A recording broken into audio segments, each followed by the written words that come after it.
கர்த்தருக்கு மகிமை உண்டாவதாக. இந்த நாளிலும் ஆண்டவர் பாராட்டி இருக்கிற கிருபை பெரியது. இன்றைக்கும் நமக்கு கர்த்தருடைய வார்த்தையை பகிர்ந்து கொடுக்கும்படியாய் நம் நடுவிலே பாஸ்டர் ஜூப்லின் ஜோசப் அவர்கள் வந்திருக்கிறார்கள். அவர்கள் தேவனுடைய அபிஷேகம் பெற்ற ஒரு பாத்திரம். விசேஷமாக கர்த்தருடைய வசனத்தை நல்ல ஆராய்ந்து நல்ல அதை எடுத்து கேட்கிறவர்கள் மனதில் முழுவதும் பதியும்படியாய் தங்கும்படியாய் போதிக்கிற அந்த வரத்தை கிருபையை தேவன் அவர்களுக்கு கொடுத்திருக்கிறார். ஸ்தோத்திரம். ஆண்டவருடைய வார்த்தைக்கு நாம் செவி கொடுப்போம். ஆமென். ஹல்லேலூயா. உங்கள் மத்தியில் இருக்கிறதுலே ரொம்ப சந்தோஷம். 22 அப்படின்னாலே ஹீப்ருல எபிரேய பாஷையில் 22 எழுத்துகள் இருக்கிறது. மொத்தம் 22 எழுத்துகள். நிறைய விஷயங்களை நீங்கள் கவனிச்சிங்கன்னா 22ல் ஃபுல்ஃபில் ஆகும், ஃபினிஷ் ஆகும். நீங்கள் வேதம் முழுவதும் நிறைய காரியங்கள் 22னே இருக்கும். வேதத்தில் 22 ரகசியங்கள் சொல்லப்பட்டிருக்கிறது. வேத பண்டிதர்களுடைய கருத்துப்படி வேதம் முழுவதிலும் 22 ரகசியங்களை தேவன் சத்தியங்களாக என்ன செய்திருக்கிறார், பதிவு செய்திருக்கிறார். அதனால தான் வெளிப்படுத்தின விசேஷம் எத்தனை அதிகாரங்களை உள்ளடக்கியதாக இருக்கிறது? 22 அதிகாரங்களை என்ன செய்கிறது, உள்ளடக்கியதாக இருக்கிறது. யோவான் சுவிசேஷகத்தில் வெளிச்சம் என்கிற வார்த்தை 22 விசை எழுதப்பட்டிருக்கிறது. வேதம் முழுவதும் விவாகத்தை குறித்து 22 இடங்களிலே வேதம் என்ன செய்து வைத்திருக்கிறது. ஏன்னா அதெல்லாம் ஒரு ரகசியம். விவாகம் என்பது, திருமணம் என்பது தேவன் இந்த பூமியில கட்டளையிட்டு இருக்கிற ஒரு ரகசியம் இல்லையா? அதனால 22 இடங்கள்ல வேதம் முழுவதும் இப்படி நிறைய காரியங்களை நீங்க கவனிச்சீங்கன்னா ஆண்டவர் 22 அப்படிங்கிற அடிப்படையில எல்லாவற்றையும் என்ன செய்து வைத்திருப்பார், எழுதி வச்சிருப்பார். நிறைய விஷயங்களை 22ல கொண்டு வந்து ஃபினிஷ் பண்ணுவார். புலம்பல் புஸ்தகத்தை எடுத்து பார்த்தீங்கன்னா புலம்பல் புஸ்தகம் 1வது அதிகாரத்தை பாருங்க, எத்தனை வசனங்கள் இருக்கிறது? 1வது அதிகாரத்தில் எத்தனை வசனங்கள் இருக்கிறது? 22 வசனங்கள் இல்லையா? அப்ப எரேமியா தீர்க்கதரிசி புலம்புகிற போது அவர் புலம்பல் பாடுகிறார். எருசலேம் பட்டணத்தை குறித்தும் தேவாலயத்தை குறித்தும் அவர் புலம்பல் பாடுகிறார். புலம்பல் பாடுகிற போது பாடிட்டே வர்றாரு. அதை 22 வரிகள் பாடுறார். 21 வரிகள் பாடிட்டாரு. 22வது வரி பாடுகிறார். 22வது வரியோடு அதைத்தான் 22 வசனமாய் நமக்கு இருக்கிறது. 22 வாக்கியங்கள் பாடுகிறார். 22ஓட அந்த முதல் புலம்பலை என்ன செய்ய பண்ணுகிறார், தேவன் முடிய பண்ணிட்டார். சரின்னு சொல்லி அடுத்து எரேமியா தீர்க்கதரிசி மீண்டுமாய் ஒரு புலம்பலை பாட ஆரம்பிக்கிறார். புலம்பல் பாட்டை பாடுறாரு. 2வது பாட்டு பாருங்க, 2வது அதிகாரத்தை பாருங்க, எத்தனை வசனங்கள் இருக்கிறது? 22 வசனங்கள் இல்லையா? 2வது அதிகாரத்தில் அவர் ஒரு புலம்பலை பாட ஆரம்பிக்கிறார். தேவன் 2வது அதிகாரத்தினுடைய, அதாவது 2வது புலம்பல் பாட்டை பாடுறார். அதையும் கரெக்டா கொண்டு வந்து எத்தனையில முடிய பண்ணி விடுகிறார்? 22ல கொண்டு வந்து முடிய பண்றார் இல்லையா? இப்ப எரேமியாவுக்கு திருப்தி இல்லாம இருக்கு, சாட்டிஸ்ஃபை ஆகலை. இன்னும் அவர் நிறைய என்ன செய்யணும்னு நினைக்கிறாரு, புலம்பணும்னு நினைக்கிறாரு. ஏன்னா அநேக நேரங்களில் புலம்புறதே அநேகருக்கு ஒரு விருப்பமா இருக்கும் இல்லையா? எப்படி பிரதர் இருக்கீங்க? ஏதோ போகுது பிரதர். அதாவது துக்கமுகமா இருக்கிறதே அநேகருக்கு எப்படி இருக்கும், சந்தோஷமா இருக்கும். தங்களை எப்போதுமே எப்படி காட்டிக்கொள்வது, வருத்தத்தோடு சஞ்சலத்தோடும் துக்கமுகமாகவே காட்டிக்கொள்வது இல்லையா? இப்போ எரேமியாவுக்கு அந்த புலம்புறதுல திருப்தி ஆகலை. இன்னும் அடுத்து சொல்றார், ஆண்டவரே என்ன நீங்க என்னை சரியா புலம்ப விட மாட்டேங்கிறீங்க, நான் இன்னும் என்ன செய்யணும், நான் பெரிய புலம்பல் பாட்டு பாட போறேன் அப்படின்னு சொல்றார். இப்ப இந்த முதல்ல பாடின பாட்டு 2வது பாடின பாட்டை விட 3 மடங்கு அதிகமா புலம்பல் பாடுறார். அப்ப 3 × 22 எத்தனை வாக்கியங்கள் ஆகிறது? 66 வசனங்கள். 3வது அதிகாரத்தை பாருங்க, எத்தனை வசனங்கள் இருக்கிறது? 66 வசனங்கள். இவ்வளவு புலம்பியும் இப்ப எரேமியாவுக்கு இன்னும் அதுல என்ன ஆகல, திருப்தி ஆகல. சரி, அடுத்து புலம்ப ஆரம்பிக்கிறார். அடுத்த பாட்டு 4வது பாட்டை பாடுகிறார். 4வது அதிகாரம் பாருங்க, எத்தனை வாக்கியங்களோடு எத்தனை வசனங்களோடு தேவன் அதை முற்று பெற பண்ணுகிறார்? 2 வசனங்கள்ல வாக்கியங்கள்ல அது முற்று பெறுகிறது. சரி, 4 புலம்பல் பாடி இருக்கிறார், இவ்வளவு புலம்பிட்டாரு, சரி அதோட ஏதாவது முடிப்பாரானா அதுவும் முடிக்கல. அடுத்து திரும்ப ஒரு புலம்பல் பாடுகிறார், அடுத்த 5வது பாட்டை பாடுகிறார். எத்தனை வாக்கியங்களை கொண்டு வந்து அதை முடிக்கிறாரு? 22. நான் கர்த்தருடைய நாமத்தினால சொல்லுகிறேன், உங்களுடைய எல்லா புலம்பல்களையும் தேவன் முடிவுக்கு கொண்டு வர வல்லமையுள்ளவராக இருக்கிறார். நீங்க எதை குறித்தெல்லாம் புலம்பிக் கொண்டிருக்கிறீங்களோ உங்க உள்ளான இருதயங்கள்ல, ஒருவேளை வெளியே சொல்லாம இருக்கலாம், வெளியே தெரியாம இருக்கலாம், கணவருக்கு தெரியாம, மனைவிக்கு தெரியாம, நிறைய காரியங்களை குறித்து, குடும்பத்தை குறித்து, ஊழியத்தை குறித்து, பிள்ளைகளை குறித்து, தேசத்தை குறித்து, எதுவார்கள் ஒரு இருதயத்துல ஒரு புலம்பல் இருக்கும்ல, ஒரு சஞ்சலம் இருக்குல்ல, இந்த காரியம் ஏன் இப்படி நீடித்து கொண்டே போகிறது, இந்த காரியம் ஏன் இப்படி ஆயிடுச்சுன்னு சொல்லி அந்த புலம்பல் இருக்கும் இல்லையா?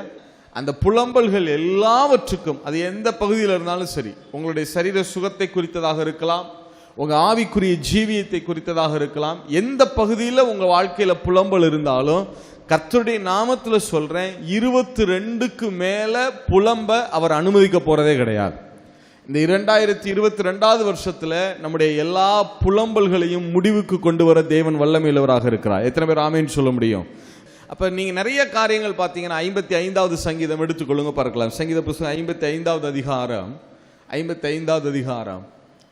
அப்சலோமால தாவீது துரத்தப்பட்டு காட்டில் இருந்து கொண்டு, ஃபாரஸ்ட்ல, ஹை ஃபாரஸ்டான ஒரு பகுதியில் இருந்து கொண்டு இந்த சங்கீதத்தை அவர் பாடுகிறார். தாவீது பத்சேபாளுக்கு அடுத்த காரியத்தில் தவறினது நிமித்தம் தேவன் அவரை பனிஷ் பண்றார். விளைவு, அப்சலோம் தாவீதுக்கு விரோதமாக எழும்புறார். தாவீது அரியாசனத்திலிருந்து கீழே இறக்கப்பட்டு தாவீது சிங்காசனத்தை விட்டு தப்பி ஓட வேண்டிய ஒரு சூழல். தப்பி ஓடி இருக்கிறார், காட்டில் இருக்கிறார், காட்டு பகுதியில் இருந்து கொண்டுதான் இந்த சங்கீதத்தை அவர் பாடுகிறார். 1 அவர் பாடிட்டே இருக்கிறார், 1வது வசனத்திலிருந்து பாடிட்டே இருக்கிறார்.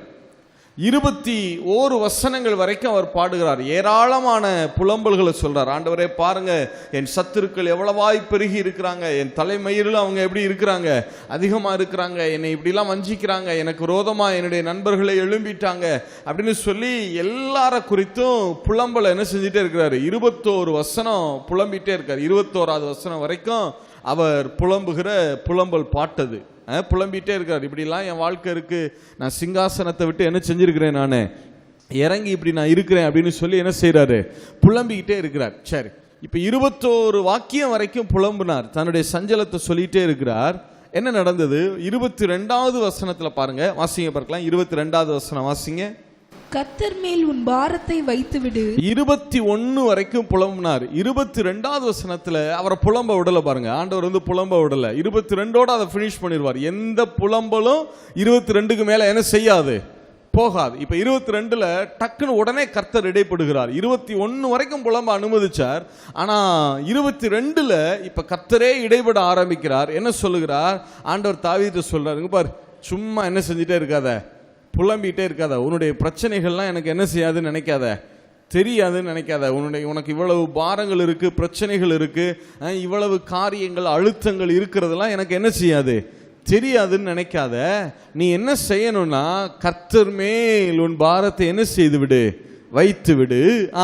அவர் உன்னை ஆதரிப்பார். அவர் உன்னை ஆதரிப்பார். நீதிமானை ஒருபோதும் தள்ளாட ஒட்டார். கர்த்தருடைய நாமத்துல சொல்றேன், உங்களுடைய எல்லா பாரங்களையும் தகப்பன் மேல இறக்கி வச்சிருங்க. உங்களை இந்த 2022ஓடு உங்களுடைய எல்லா புலம்பல்களையும் முடிவுக்கு கொண்டு வர அவர் வல்லமையுள்ளவராக இருக்கிறார். ஹல்லேலூயா. வேதம் முழுவதும் நீங்க நிறைய இடத்துல வாட்சி பாருங்க. வேதம் முழுவதும் 22ங்கிறதே ஒரு பெரிய சீக்ரெட். பார்த்துக்குங்க, நம்முடைய எல்லா காரியங்களையும் தலைகீழாய் மாற பண்ண தெய்வம் வல்லமையுள்ளவராக இருக்கிறார். எத்தனை பேர் ஆமேன்னு சொல்ல முடியும்? நீங்களும் நானும் செய்ய வேண்டியது, நம்முடைய பாரங்களை எல்லாம் எடுத்து யார் மேல வச்சிருவோம்? கர்த்தர் மேல வச்சிருங்க. நீங்க சுமந்து கொண்டே இருக்க வேண்டாம், ஆண்டவர் மேல இறக்கி வச்சிருங்க. நிச்சயமா உங்களுடைய எல்லா புலம்பல்களும் முடிந்திருக்கும். நாம் இந்த நாளிலும் கூட கர்த்தருடைய வார்த்தைக்கு நேராக என்ன செய்யலாம், கடந்து போகலாம். ஒரு முக்கியமான காரியத்தை நாம் என்ன செய்ய போகிறோம், நாம் தியானிக்க போகிறோம்.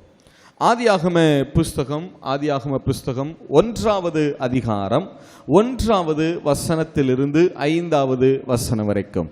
ஆதியிலே தேவன் வானத்தையும் பூமியையும் சிருஷ்டித்தார். வானத்தையும் பூமியையும் சிருஷ்டித்தார். பூமியானது ஒழுங்கின்மையும் வெறுமையுமாய் இருந்தது. ஆழத்தின் மேல் இருள் இருந்தது. தேவ ஆவியானவர் ஜலத்தின் மேல் அசைவாடிக் கொண்டிருந்தார். தேவன் வெளிச்சம் உண்டாக கடவது என்றார். வெளிச்சம் உண்டாயிற்று. வெளிச்சம் நல்லது என்று தேவன் கண்டார். வெளிச்சத்தையும் இருளையும் தேவன் வெவ்வேறாக பிரித்தார். தேவன் வெளிச்சத்திற்கு பகல் என்று பெயரிட்டார். இருளுக்கு இரவு என்று பெயரிட்டார். சாயங்காலமும் விடியற்காலமும் ஆகி முதலாம் நாள் ஆயிற்று. சரி, நல்ல கவனிங்க. தேவன் ஆதியில வானத்தையும் பூமியையும் சிருஷ்டித்தார் இல்லையா?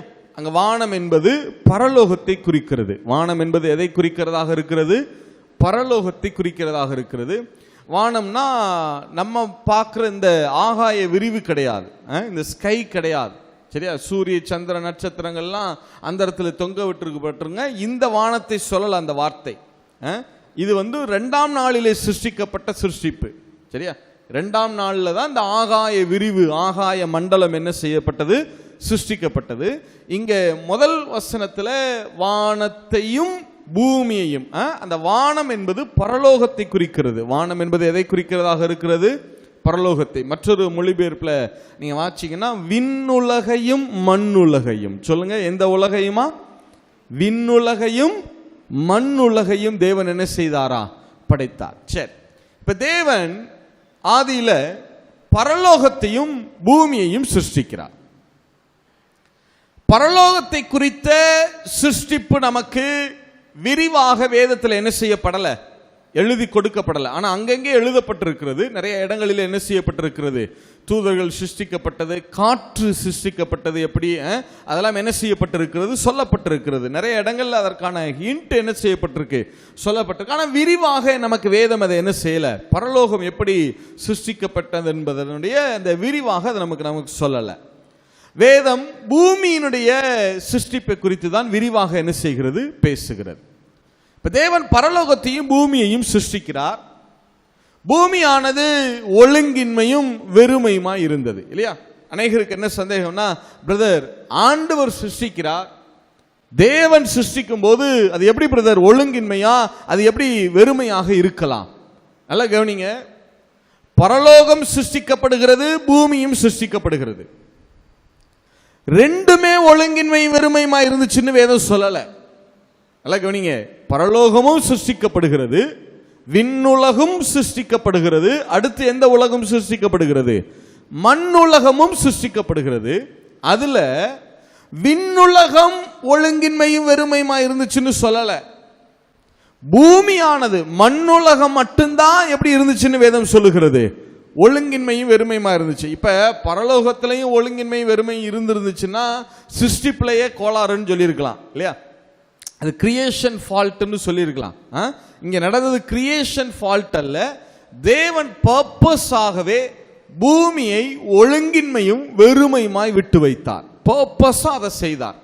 இந்த ஒழுங்கின்மை வெறுமைனா நமக்கு அநேக நேரங்கள் என்ன செய்ய மாட்டேங்குது, விளங்க மாட்டேங்குது இல்லையா? இதை இன்னும் கொஞ்சம் சரியா சொன்னா எப்படி சொல்லலாம்னா, குழப்பமானதாகவும், கன்ஃபியூஷன், குழப்பமானதாகவும் நிரப்பப்படாமலும், வெறுமைனா நிரப்பப்படாமலும் இருந்தது. பார்க்கும்போது, பூமியை பார்க்கும்போது பரலோகம் ரொம்ப முழுமையானதாக சிருஷ்டிக்கப்பட்டு விட்டது. பரலோகம் எந்த குழப்பமும் இல்லை அதுல. அதை பார்க்கிற போது ரொம்ப தெளிவாக சகலமும் எங்கெங்க எப்படி இருக்கணுமோ அப்படி சிருஷ்டிக்கப்பட்டு விட்டது. ஆனா பூமியை தேவன் சிருஷ்டிக்கிற போது அது பார்ப்பதற்கு கொஞ்சம் குழப்பமானதாக தெரிகிறது. இரண்டாவது, இன்னும் முழுமையாக அது என்ன செய்யப்படல, நிரப்பப்படாமல் இருக்கிறது. ஏன் பூமியை மாத்திரம் தேவன் அப்படி விட்டு வைத்தார் என்று சொன்னால், அந்த நிரப்புகிற வேலை, அந்த குழப்பமானதை சரி செய்கிற பணிதான் மனுக்குலத்துக்கு கொடுக்கப்பட்டது இல்லையா? ஆண்டவர் அப்படித்தானே சொன்னார். மனுஷனை படைச்சு தோட்டத்தில் கொண்டு வந்து அதை என்ன செய்ய வேண்டும் என்று சொன்னார். நிலத்தை என்ன பண்ணணும்னு சொன்னாரு? பண்படுத்தணும் இல்ல? அப்ப அந்த குழப்பமானதை சரி செய்யவும் நிரப்பப்படாமல் இருக்கிறத நிரப்பவும் தான் தெய்வம் மனுக்குலத்தை கட்டளையிட்டார் இல்ல? ஆண்டவர் அப்படிதானே சொன்னார். மனுஷனை படைத்த போது என்ன சொன்னார்? நீங்கள் பழுகி பெருகி பூமியை என்ன செய்யுங்க? நிரப்பி, அப்படிதானே சொன்னார். நிரப்புங்கள் அப்படிதான் சொன்னார் இல்ல? அப்ப பரலோகமும் பூமியும் சிருஷ்டிக்கப்படுகிறது. எல்லாமே ஒழுங்கின்மை வெறுமையுமா இருந்துச்சுன்னு வேதம் சொல்லல. பூமி மாத்திரம் நிரப்பப்படாமல் பார்ப்பதற்கு குழப்பமானதாக தோன்றினது. இப்ப அதை நிரப்புவதற்காகத்தான் மனுஷனை கொண்டு வந்தார் இல்லையா? சரி, இந்த வசனத்துக்குள்ள வரலாம். இப்ப பரலோகத்தையும் வானத்தையும் பூமியை சிருஷ்டிச்சிட்டார். ஆழத்தின் மேல் இருள் இருந்தது. ஆழத்தின் மேல் என்ன இருந்ததா? இருள் இருந்தது. அந்த இருளை போக்கும்படிக்கு, அந்த இருளான காரியங்களை மாற பண்ணும்படிக்கு ஆவியானவர் ஜலத்தின் மேலே என்ன செய்ய ஆரம்பித்தார்? அசைவாட ஆரம்பித்தார். அசைவாடின உடனே இப்ப தேவன் சொல்லுகிறார், வெளிச்சம் உண்டாக கடவது என்று சொன்னார் இல்லையா? நல்லா கவனிங்க, வெளிச்சம் உண்டாக கடவது அப்படின்னு சொன்னார். வேதம் ரொம்ப தெளிவாய் சொல்லுகிறது, அவர் சொன்ன மாத்திரத்தில் வெளிச்சம் உண்டாயிற்று. நல்லது நல்லது. ஆனா அடுத்த வாக்கியம் சொல்லுகிறது, தேவன் வெளிச்சத்தையும் இருளையும் வெவ்வேறாக பிரித்தார் இல்ல? 3-4 வாசிங்க பார்க்கலாம். தேவன் வெளிச்சம் உண்டாக கடவது என்றார். வெளிச்சம் உண்டாக கடவது என்றார். வெளிச்சம் உண்டாயிற்று. வெளிச்சம் உண்டாயிற்று. வெளிச்சம் நல்லது என்று தேவன் கண்டார். வெளிச்சம் நல்லது என்று தேவன் கண்டார். வெளிச்சத்தையும் இருளையும் தேவன் வெவ்வேறாக பிரித்தார். நல்ல கவனிங்க, வெளிச்சத்தையும் இருளையும் தேவன் வெவ்வேறாக பிரித்தார் இல்ல? இது எப்படி சாத்தியம்? இது இது இது கொஞ்சம் நல்லா கவனிச்சு பாருங்களேன். இருள் இருந்துச்சு, அது விளங்குது. தேவன் வெளிச்சம் உண்டாகட்டும்னு சொன்னாரு, வெளிச்சம் உண்டாயிருச்சு. அடுத்த வார்த்தை சொல்லுகிறது, வெளிச்சத்தையும் இருளையும் தேவன் வெவ்வேறாக பிரித்தார். அது எப்படி வெளிச்சத்தையும் இருளையும் தேவன் வெவ்வேறாக பிரித்தார் என்பது அது எப்படி சாத்தியம்? எப்படி சாத்தியம்னா, நான் என்ன சொல்ல வரேன்னா, இருள் இருக்கு, வெளிச்சம் வரட்டும்னு தேவன் சொல்லிட்டாரு. சொன்ன மாத்திரத்தில் என்ன நடந்திருக்கணும்? முழு இருளும் நீங்கி அங்கே வெளிச்சம் பிரகாசித்திருக்க வேண்டும். அவரே வெளிச்சம் உண்டாகட்டும்னு சொன்ன பிறகு அங்கே எப்படி இருள் இருக்கலாம்? வானத்தையும் பூமியையும் படைத்த தேவன் அவர்தான் சொல்றாரு. அவர் சொல்ல ஆகும், அவர் கட்டளையிட நிற்கும், அதுல மாற்றம் கிடையாது. தேவனே சொல்லுகிறார் வெளிச்சம் உண்டாக கடவுதுன்னு சொல்லி. அப்ப அவர் இந்த இருள் போக வேண்டும் என்று விரும்புகிறார். அவர் தான் சொல்றாரு வெளிச்சம் உண்டாகட்டும்னு. வெளிச்சம் உண்டாயிருச்சு, அதுல மாற்றம் இல்லை. ஆனால் வெளிச்சம் வந்த போதும் கூட சில பகுதிகளில் வெளிச்சம் வந்தாலும் இன்னும் சில பகுதிகளில் இருள் இருந்தது. சில பகுதிகளில் வெளிச்சம் வந்தாலும் சில பகுதிகளில் இன்னும் என்ன இருந்தது? இருள் இருந்தது. அந்த இருளையும் வெளிச்சத்தையும் தேவன் என்ன செய்தாராம்? வெவ்வேறாக பிரித்தாராம். நல்லா யோசிச்சு பாருங்க. தேவன் தான் சொல்றாரு வெளிச்சம் உண்டாகட்டும்னு. வெளிச்சம் உண்டாகட்டும்னு தேவனே சொன்ன பிறகும் கூட அங்கே இன்னும் என்ன செய்ததாம்? இருள் இருந்ததாம் இல்ல? வாசிங்க T40 translation for the translators, மொழிபெயர்ப்பாளர்களுக்கான மொழிபெயர்ப்பு. அதுல இந்த வசனத்தை வாசிங்க பார்க்கலாம். 4வது வசனம் வாசிங்க பார்க்கலாம். God said, I want light to shine. I want light to shine. தேவன் சொன்னாராம், நான் வெளிச்சம் பிரகாசிக்க வேண்டும் என்று விரும்புகிறேன் என்று சொன்னாராம். And light shone. வெளிச்சம் பிரகாசித்தது. God was pleased with the light. தேவன் அந்த வெளிச்சத்தின் மேலே பிரியமாயிருந்தார். Then he made the light to shine in some places. And in other places there was still darkness. சில இடங்களில் வெளிச்சம் பிரகாசித்தது, ஆனா in some other places still there was darkness. இப்ப வெளிச்சம் பிரகாசித்தது உண்மைதான், ஆனா இன்னும் சில பகுதிகளில் இருள் இருந்தது. சொன்னது தேவன், அவர் தான் சொல்றாரு வெளிச்சம் பிரகாசிக்க கடவுது என்று சொல்லி. அவர் சொன்ன பிறகும் அங்க என்ன இருந்ததா? இருள் இருந்தது. எப்படி இருள் இருக்கலாம் அப்படின்னா, நல்லா கவனிங்க, தேவனே சொன்னா கூட அங்க இன்னும் இருள் எப்படி இருந்துச்சுன்னா, வெளிச்சத்தினுடைய தன்மையே என்னன்னா, அது எல்லா இடங்களுக்குள்ளேயும் பிரகாசிக்காது, எல்லா இடங்களுக்குள்ளேயும் பிரவேசிக்காது, பிரகாசிக்காது. வெளிச்சத்தை ஏற்றுக்கொள்ளுகிற பகுதிகளுக்குள்ள மட்டும்தான் அது பிரகாசிக்கும். வெளிச்சத்தை பொறுத்த மட்டும் எந்த பகுதி ஏற்றுக்கொள்ளுகிறதோ அந்த ஏற்றுக்கொள்ளுகிற பகுதிகளுக்குள்ள மட்டும்தான் அந்த வெளிச்சம் என்ன செய்யும்? பிரகாசிக்கும். இப்போ நல்லா கவனிங்களேன், இப்போ இந்த ஸ்டேஜில் 2 பக்கம் நல்ல ஃபோக்கஸ் லைட் என்ன செஞ்சிருக்கு? போட்டிருக்கு. இல்லை, நல்ல பவர்ஃபுல் லைட் போட்டிருக்காங்க. இப்போ எவ்வளவுதான் நீங்கள் லைட் போட்டாலும் சரி, இந்த சுவத்தை தாண்டி இந்த வெளிச்சம் என்ன செய்யாது? போகாது. காரணம் என்ன? அந்த பகுதி தனக்கு முன்பாக, இந்த சுவத்துக்கு பின்னாடி இருக்கிற பகுதி இருக்கு பாருங்க, அந்த பகுதி தனக்கு முன்பாக ஒரு தடுப்பை, ஒரு பகுதியை, ஒரு கன்ஸ்ட்ரக்ஷனை என்ன செய்து வைத்திருக்கிறது? உருவாக்கி வைத்திருக்கிறது. நீங்க 6 நாள் சிருஷ்டிப்புல எல்லாவற்றையும் பாருங்க, எல்லாமே முழுமையா நடந்திருக்கும். எல்லாமே எப்படி நடந்திருந்திருக்கும்? முழுமையாக என்ன செஞ்சிருந்திருக்கும்? நடந்திருந்திருக்கும். இப்ப தேவன் சமுத்திரத்தை உருவாக்கிட்டு மீன்கள் அதில் வரட்டும்னு சொன்னார் இல்லையா? மீன்களும் மச்சங்களும் உரக்கடவுது நிரப்புங்கள்னு சொன்னார்ல. இப்போ அவர் சொன்ன உடனே முழு சமுத்திரமும் எதால் நிரம்ப ஆரம்பிச்சிச்சு? மீன்களால். பறவைகள் வரட்டும்னாரு, பறவைகள் வந்துச்சு. இல்லை, எல்லாமே அவர் சொன்ன எல்லாமே முழுமையா அப்படியே 100% இங்கே கம்ப்ளீட் ஆச்சு. இல்லை, ஆனால் ஒன்றை தவிர இந்த வெளிச்சம் மட்டும், வெளிச்சம் உண்டாச்சு, அது கம்ப்ளீட் ஆச்சு, ஆனால் எல்லா பகுதிகளுக்குள்ளேயும் அது பிரவேசிக்கலை. Still there was darkness. அப்ப வெளிச்சத்தினுடைய தன்மையே என்னன்னா, எல்லா பகுதிகளுக்குள்ளேயும் பிரவேசிக்காது.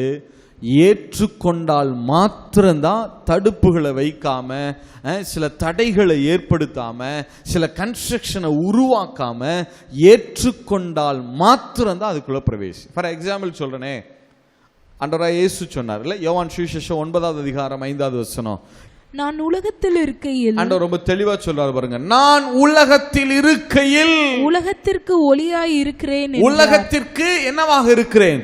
ஒளியாய் இருக்கிறேன் என்றார். ஆண்டவரே என்ன சொல்றாரு? ஐ அம் தி லைட். இல்ல, நான் இந்த உலகத்திற்கு என்னவாக இருக்கிறேன்? ஒளியாக இருக்கிறேன் அப்படின்னு சொன்னார். இல்ல, இப்ப நல்லா யோசிச்சு பாருங்க, ஆண்டவராக இயேசு ஒளியை போல தானே இருக்கார். ஒளி ஏற்றுக்கொண்டால் மட்டும்தான் என்ன செய்யும்? உள்ள பிரவேசிக்கும். இல்ல, அதை போலதான் ஆண்டவராக இயேசுவும், அவரும் ஒளியாக இருக்கிறபடினால இந்த உலகத்துல எல்லா மனிதர்களையும் அவர் நேசிக்கிறார். எல்லார் மேலேயும் அவர் நேசம் வைத்திருக்கிறார். தம்முடைய கரத்தின் கிரியைகள், செய்கைகள் எல்லாவற்றின் மேலும் கிருபை உள்ளவராக இருக்கிறார். வேதம் அப்படிதான் சொல்லுகிறது. தம்முடைய கரத்தின் செய்கைகள் எல்லாவற்றின் மேலும் என்ன உள்ளவராக இருக்கிறாரா? கிருபை உள்ளவராக இருக்கிறார். நேசிக்கிறார். பேரன்பு எல்லார் மேலேயும் இருக்கு. ஆனா எல்லாருக்குள்ளேயும் அவர் பிரவேசிக்கல, எல்லாருக்குள்ளேயும் ஆண்டவர் வரல, எல்லாருடைய இருதயங்களையும் அவர் பிறக்கல.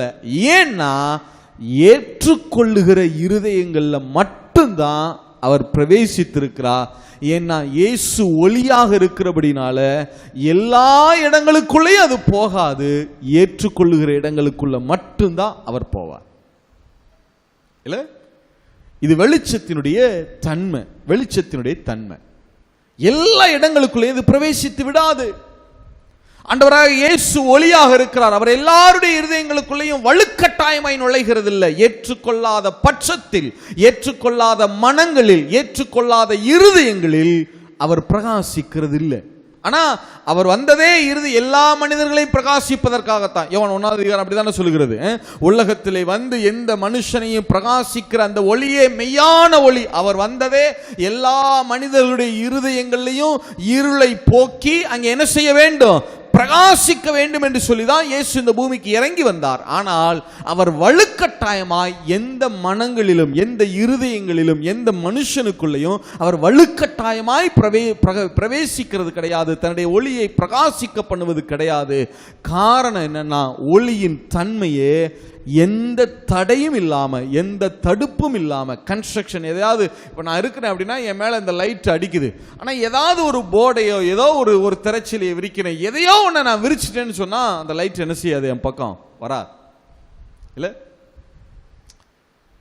அநேகர் நல்லா யோசிச்சு பாருங்க, அநேகர் வேதத்தினுடைய சத்தியங்கள், வேதத்தினுடைய வெளிப்பாடுகள், ஏன் சில சத்தியங்களுக்கு ஒப்புக்கொள்வாங்க, சில சத்தியங்களை ஏற்றுக்கொள்வாங்க, ஆனா சில சத்தியங்களை என்ன செய்ய மாட்டாங்க, ஏற்றுக்கொள்ள மாட்டாங்க. ஏன்னா உள்ளுக்குள்ள என்ன இருக்குன்னா, சில ராங் கன்ஸ்ட்ரக்ஷன், சில தடுப்புகள் வைக்கப்பட்டிருக்கிறது.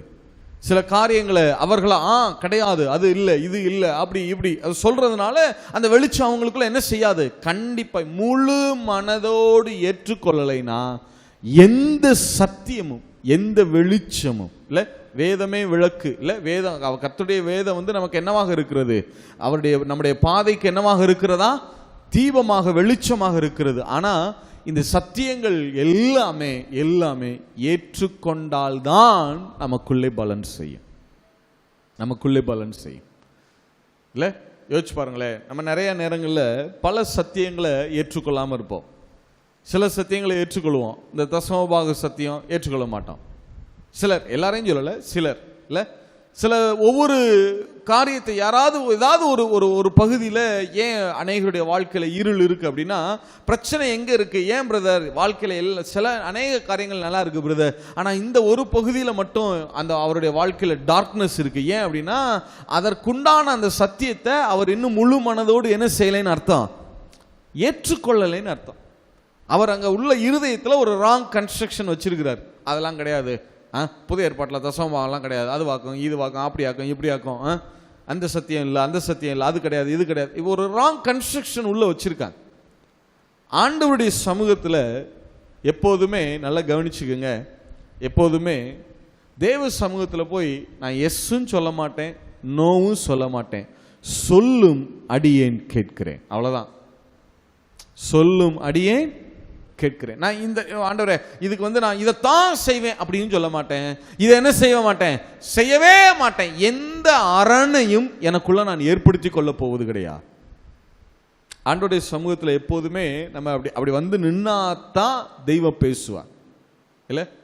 தெய்வம் அப்ப மட்டும்தான் பேசுவார், அப்ப மட்டும்தான் வெளிச்சம் பிரகாசிக்கும் இல்ல. ஆண்டவர் யோவான் ஸ்நானகனை குறித்து சொல்லும்போது ஒரு வார்த்தை சொன்னார் இல்ல, நீங்கள் ஏற்றுக்கொள்ள மனதானால் வரப்போகிறவனாகிய எலியா இவன் தான். அவரே சொல்றார், உங்களுக்கு இவனை ஏற்றுக்கொள்ள என்ன இல்லை, மனசு இல்லை. நீங்க ஒரு ராங் கன்ஸ்ட்ரக்ஷன், அதெல்லாம் கிடையாது, இவன் இல்லை, அவன் இல்லை, அது இது அப்படின்னு நீ ஒன்று என்ன சமூகத்தில் ஆண்டவரை நீங்க சொல்லுங்க, நான் கேட்கிறேன் அப்படின்னு நீ சொல்லு, நான் என்னுடைய வெளிச்சத்தை உன்னுடைய இருதயத்தில் என்ன செய்ய பண்ணுகிறேன், பிரகாசிக்க பண்ண நான் ஆயத்தமா இருக்கிறேன். அதை விட்டுட்டு அதெல்லாம் கிடையாது ஆண்டவரே, இது கிடையாது, இது அப்படி இல்லை, இது இப்படி இல்லை, இதுதான் இதுதான் அதுதான் இதுதான் அப்படின்னு சொல்லிட்டு இருந்தா இருதயத்தில் வெளிச்சம் பிரகாசிக்காது இல்லை. அநேகருடைய வாழ்க்கையில், ஏன் சிலருடைய குடும்பத்தில் டார்க்னஸ் நினைக்கிறீங்க, குடும்பத்திற்கான சத்தியங்களை என்ன செய்யலைன்னு அர்த்தம், ஏற்றுக்கொள்ளலை. ஏன் அநேகருடைய வாழ்க்கையில் பொருளாதாரத்தில் டார்க்னஸ் இருக்குன்னு நினைக்கிறீங்க, யோசிச்சு பாருங்க. ஏன் இது போகவே மாட்டேங்குது, அது ஏன் போகவே மாட்டேங்குதுன்னா, டார்க்னஸ்னா என்ன தெரியுமா, இருள்னா என்ன தெரியுமா, இருள்னா என்னன்னா the absence of the light. வெளிச்சம் இல்லைன்னா அந்த இடத்துல என்ன வந்துடும், ஆட்டோமேட்டிக்கா இருள் வந்துடும். இருளுங்கிறது ஒன்றும் கிடையாது, இருளுங்கிறது ஒரு தனி காரியம் கிடையாது. அங்க வெளிச்சம் இல்லைன்னா ஆட்டோமேட்டிக்கா என்னதான், அங்க இருள் வந்துடும், அது ஆட்டோமேட்டிக்கா இருள் வந்துடும் இல்ல.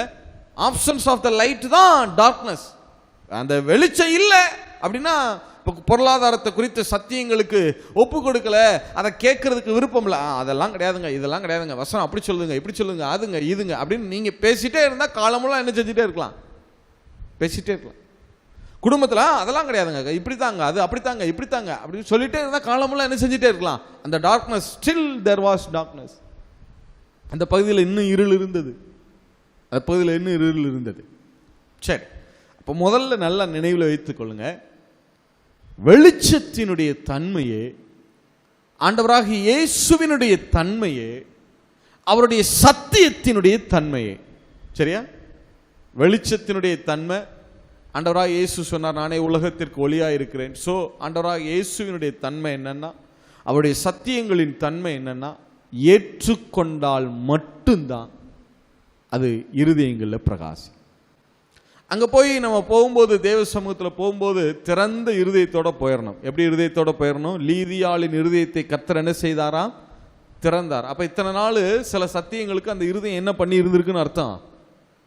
அடைச்சிருந்திருக்கு. அப்போ அடைச்சிருக்கும் போது, பூட்டி இருக்கும்போது எப்படி அதுக்குள்ள வெளிச்சம் பிரகாசிக்கும் நினைக்கிறீங்க? எப்படி வெளிச்சம் போகும்? இல்லை, நம்ம 5 வருஷம் விசுவாசியாக இருக்கலாம், 10 வருஷம் விசுவாசியாக இருக்கலாம், 20 வருஷம் 30 வருஷம் விசுவாசியாக கூட இருக்கலாம்.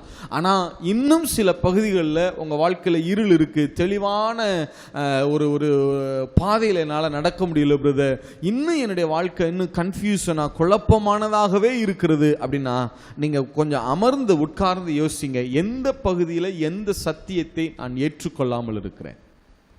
எந்த சத்தியத்திற்கு என்னுடைய இருதயம் பூட்டப்பட்டதாக இருக்கிறது? அல்லது ராங் கன்ஸ்ட்ரக்ஷன்ஸ், தவறான எண்ணங்கள். ஆண்டவராக இயேசு பரிசேயரை குறித்து, உயிர்த்தெழுதலை குறித்து பரிசேயர் சொல்லும்போது அவர் சொன்னார், நீங்கள் மிகவும் தவறான எண்ணம் கொள்ளுகிறீர்கள். இல்லை, தவறான எண்ணங்கள் ஏதாவது இருக்கா?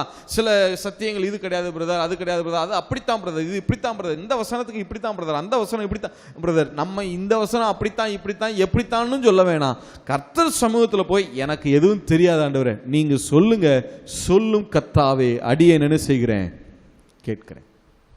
இல்லை, நீங்கள் எனக்கு சொல்லுங்க, எதுனாலும் நான் என்ன செய்ய தயாராக இருக்கிறேன், ஏற்றுக்கொள்ள நான் ஆயத்தமாக இருக்கிறேன். கர்த்தருடைய சமூகத்தில் அப்படி போய் நின்று பாருங்க, உங்கள் இருதயங்களில் என்ன செய்ய ஆரம்பிக்கும்? வெளிச்சம் பிரகாசிக்க ஆரம்பிக்கும். உங்களுடைய வாழ்க்கையில் எந்த பகுதியிலையும், பொருளாதாரமாகட்டும், ஆவிக்குரிய வாழ்க்கையாகட்டும், குடும்பமாகட்டும், பிள்ளைகளுடைய காரியங்களாகட்டும், எந்த பகுதியிலையும் இருள் ஆதிக்கமே செலுத்த முடியாது. சரி, இப்போ முதல் காரியம் இந்த நாளில் முதல்ல நல்லா நினைவில் வைத்துக்கொள்ளுங்க, வெளிச்சத்தின் தன்மை ஏற்றுக்கொண்டால்தான் பிரவேசிக்கும். ஆண்டவராகிய இயேசு ஏற்றுக்கொள்ளும் மனதில் தான் வேலை செய்வார். சத்தியம் ஏற்றுக்கொள்ளும் இருதயங்களில் தான் தன்னுடைய ஒளியை, தன்னுடைய வெளிச்சத்தை பிரகாசிக்கும். இல்லை, இந்த வெளிச்சத்தை குறித்த இந்த காரியத்தை, இந்த தார்ப்பரியத்தை பவுல் மென்ஷன் பண்ணி ஒரு சத்தியத்தை நமக்கு கற்றுக் கொடுக்கிறார். அதைத்தான் நம்ம தியானிக்க போறோம். இந்த வெளிச்சத்தை குறித்த இந்த தார்ப்பரியம் இருக்கு இல்லையா, இந்த காரியம் இருக்கு இல்லையா, இத பவுல் மென்ஷன் பண்றார். வாசியம் பார்க்கலாம். 2 கொரிந்தியர் புஸ்தகம் 4வது அதிகாரம் 6வது வசனம். 2 Corinthians chapter 4 verse 6. இந்த ஆதி ஆகமத்தில் இந்த 1 to 5 சம்பவம் இருக்கு பாருங்க. இந்த இருளையும் வெளிச்சத்தையும் தேவன் வெவ்வேறாக பிரித்தார் பாருங்க. இத இங்க மென்ஷன் பண்றார் பாருங்க. என்ன மென்ஷன் பண்றார்? வாசிங்க பார்க்கலாம். இருளிலிருந்து வெளிச்சத்தை பிரகாசிக்க சொன்ன தேவன். அது 1 to 5 வரைக்கும் இருக்கிற அந்த சம்பவத்தை அவர் மென்ஷன் பண்றார். இல்ல, மென்ஷன் பண்ணிட்டு இருளிலிருந்து வெளிச்சத்தை பிரகாசிக்க சொன்ன தேவன் இயேசு கிறிஸ்துவின் முகத்தில் உள்ள தமது மகிமையின் அறிவாகிய ஒளியை, அந்த அறிவாகிய ஒளி, அந்த அறிவாகிய ஒளி, அதை குறித்துக் கொள்ளுங்க, நான் பிறகு வியாக்கியானப்படுத்துறேன். சரியா? தமது அவருடைய இயேசு கிறிஸ்துவின் முகத்தில் உள்ள அறிவாகிய ஒளியை தோன்ற பண்ணும் பொருட்டாக எங்கள் இருதயங்களிலே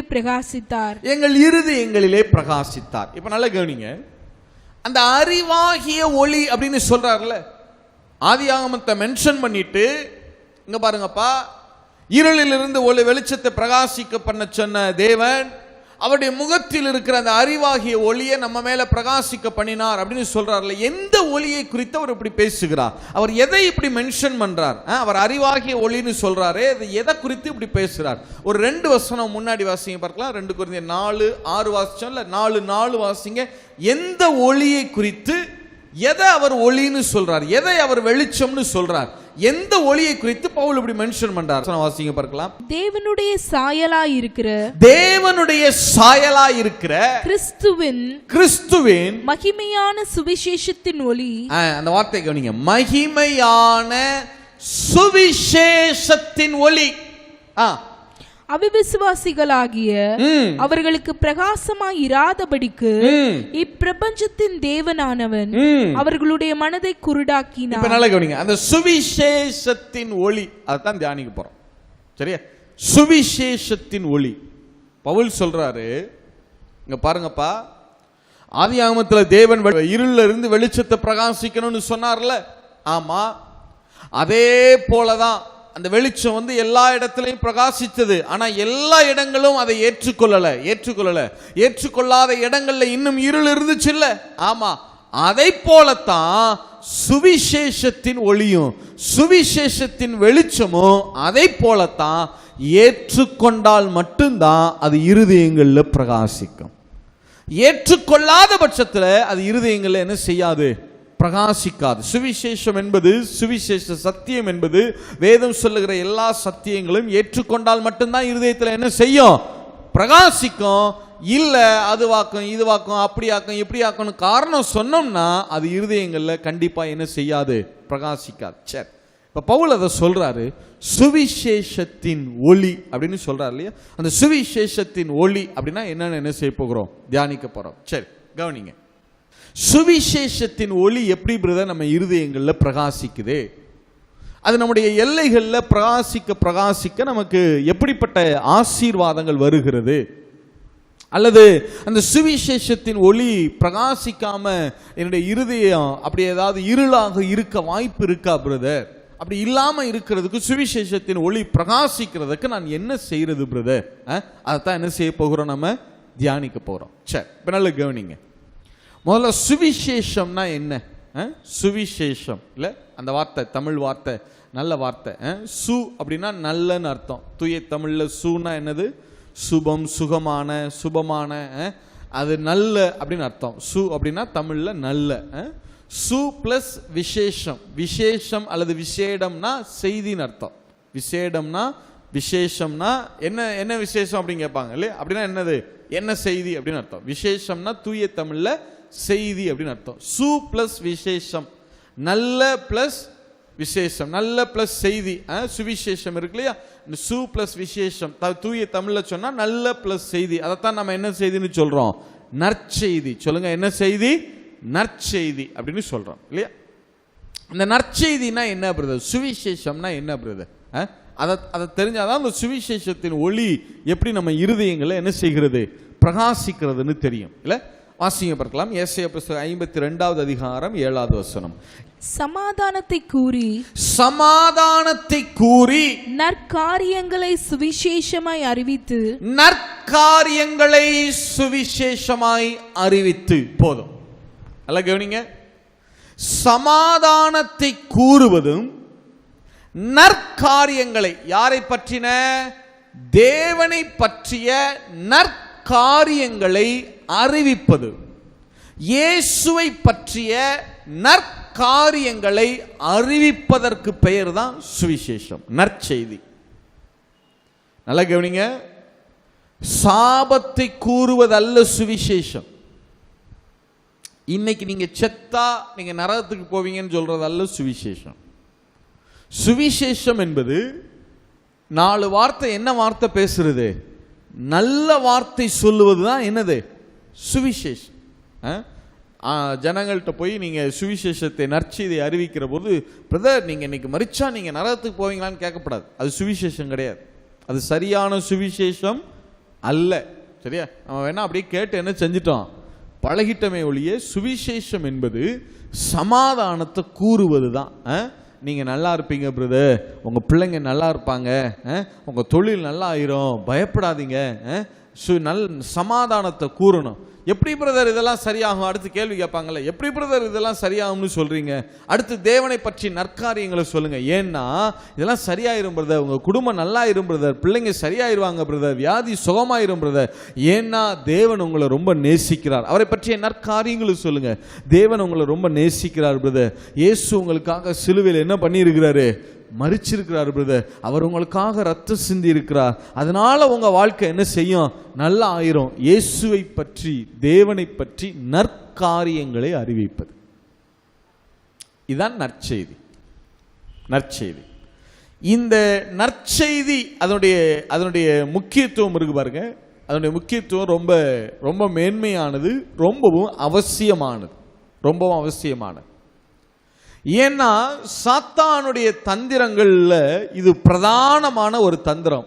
இந்த நற்செய்தியை முழுமையா நம்முடைய இருதயங்கள்ல அந்த ஒளி பிரகாசிக்காதபடிக்கு சத்துரு தடை ஏற்படுத்தி கொண்டே இருப்பான். நான் உங்களுக்கு விளக்கி சொல்லும் போது இது எவ்வளவு அவசியமானதுங்கிறது, இந்த சுவிசேஷத்தின் ஒளி நம்முடைய இருதயத்தில் பிரகாசிப்பது எவ்வளவு அவசியமானதுங்கிறது உங்களுக்கு என்ன செய்யும்? விளங்கும். நல்லா கவனிங்க. நற்செய்தி நம்முடைய இருதயத்தில், தேவனை பற்றிய நற்செய்தி, நல்ல செய்தி, கெட்ட செய்தி அல்ல. தேவனை பற்றிய துர்ச்செய்தி அல்ல, தேவனை பற்றிய கெட்ட செய்தி அல்ல, தேவனை பற்றிய என்ன செய்தி? நற்செய்தி. அதுதான் சுவிசேஷத்தின் ஒளி, இல்லையா? சரி, இந்த சுவிசேஷத்தின் ஒளி, இந்த நற்செய்தியினுடைய ஒளி, வெளிச்சம் எவ்வளவு முக்கியமானது நான் கொஞ்சம் உங்களுக்கு அதை என்ன செய்கிறேன்? விளக்கி காட்டுகிறேன். சரி, கவனிங்க, பார்க்கலாம். ஆதியாகம புஸ்தகம், நான் ஆதியிலிருந்து ஆரம்பிக்கிறேன். ஆதியாகம புஸ்தகம் 3வது அதிகாரம் 1வது வசனத்திலிருந்து வாசிக்க பார்க்கலாம். தேவனாகிய கர்த்தர் உண்டாக்கின சகல காட்டு ஜீவன்களை பார்க்கிலும் சர்ப்பமானது தந்திரமுள்ளதாய் இருந்தது. அது ஸ்திரீயை நோக்கி, நீங்கள் தோட்டத்தில் உள்ள சகல விருட்சங்களின் கனியையும் புசிக்க வேண்டாம் என்று தேவன் சொன்னது உண்டோ என்றது. ஸ்திரீ சர்ப்பத்தை பார்த்து, நாங்கள் தோட்டத்தில் உள்ள விருட்சங்களின் கனிகளை புசிக்கலாம், ஆனாலும் தோட்டத்தின் நடுவில் இருக்கிற விருட்சத்தின் கனியை குறித்து தேவன் நீங்கள் சாகாதபடிக்கு அதை புசிக்கவும் அதை தொடவும் வேண்டாம் என்று சொன்னார் என்றால், அப்பொழுது சர்ப்பம் ஸ்திரீயை நோக்கி, நீங்கள் சாகவே சாவதில்லை, நீங்கள் இதை புசிக்கும் நாளிலே உங்கள் கண்கள் திறக்கப்படும் என்றும் நீங்கள் நன்மை தீமை அறிந்து தேவர்களைப் போல் இருப்பீர்கள் என்றும் தேவன் அறிவார் என்றது. அப்பொழுது ஸ்திரீயானவள், அந்த விருட்சம் புசிப்புக்கு நல்லதும் பார்வைக்கு இன்பமும் புத்தியை தெளிவிக்கிறதற்கு இச்சிக்கப்படத்தக்க விருட்சமுமாய் இருக்கிறது என்று கண்டு அதன் கனியை பறித்து புசித்து தன் புருஷனுக்கும் கொடுத்தாள், அவனும் புசித்தான். அப்பொழுது அவர்கள் இருவருடைய கண்களும் திறக்கப்பட்டது, அவர்கள் தாங்கள் நிர்வாணிகள் என்று அறிந்து அத்தி இலைகளை தைத்து தங்களுக்கு அரைக்கச்சைகளை உண்டு பண்ணினார்கள். தேவன் ஆதியில ஆதாமையும் ஏவாளை சிருஷ்டித்தார், இல்லையா? சிருஷ்டிச்சுட்டு முதல்ல 6ஆம் நாளில் ஆதாமை சிருஷ்டித்தார். சிருஷ்டிச்சுட்டு 6ஆம் நாளில் தான் ஏவாளையும் சிருஷ்டித்தார். 2 பேரையும் ஒரே நாளில் தான் என்ன செய்தார்? சிருஷ்டித்தார். முதல்ல அவர் ஆதாமை சிருஷ்டித்தார், பிறகு சில கட்டளைகளை எல்லாம் கொடுத்துட்டு பிறகு 2வதா யாரை சிருஷ்டித்தார்? ஏவாளை சிருஷ்டித்தார். ஏவாள் தான் சிருஷ்டிப்பினுடைய கடைசி சிருஷ்டிப்பு. யாருலாம் 6 நாள் சிருஷ்டிப்புல கடைசி சிருஷ்டிப்பு யாருன்னா அது யாரு தான்? ஏவாள் தான். சரி, இப்ப ஆதாமை முதல்ல சிருஷ்டிச்சுட்டு அவனுக்கு ஒரு கட்டளை கொடுத்தார். என்ன கட்டளை கொடுத்தார்? ஆதியாகம புஸ்தகம் 2வது அதிகாரம் 16, 17.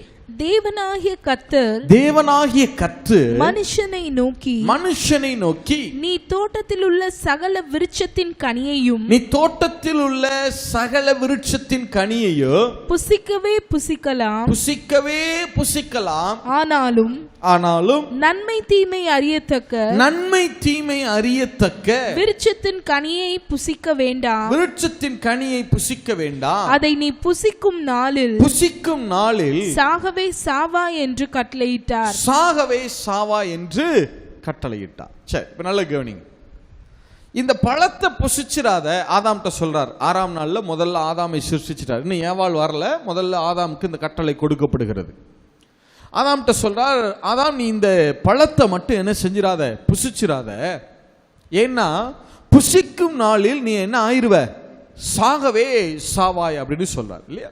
செத்துருவ, டெத் ஆயிருவ, டை. எபிரேய பாஷையில இந்த டெத் அப்படிங்கிற வார்த்தை இருக்குல்ல, மரணம் அப்படிங்கிற வார்த்தை, அதை எபிரேய பாஷையில் மூத் அப்படின்னு சொல்லுவோம். MOOTH, மூத் அப்படின்னு சொல்லுவோம்.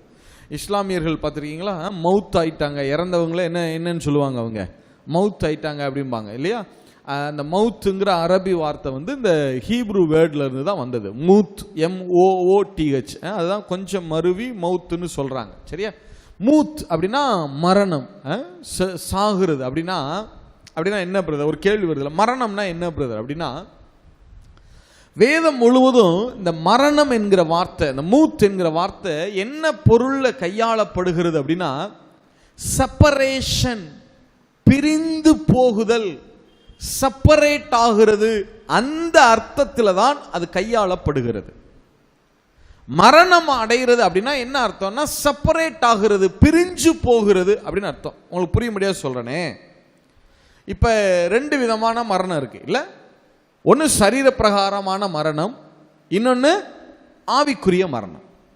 சரீர மரணம்னா என்ன அர்த்தம்னா, என்னுடைய ஆத்துமாவும் என் ஆவியும் என் சரீரத்தை விட்டு பிரிகிறது, என் சரீரத்தை விட்டு மூத்தாகிறது, என் சரீரத்தை விட்டு செப்பரேட் ஆகிறதுக்கு பேரு சரீர மரணம்.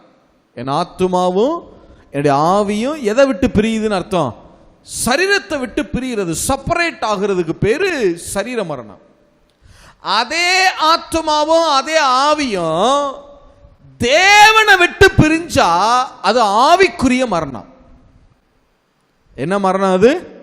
ஆவிக்குரிய மரணம். தேவனை விட்டு செப்பரேட் ஆகுது.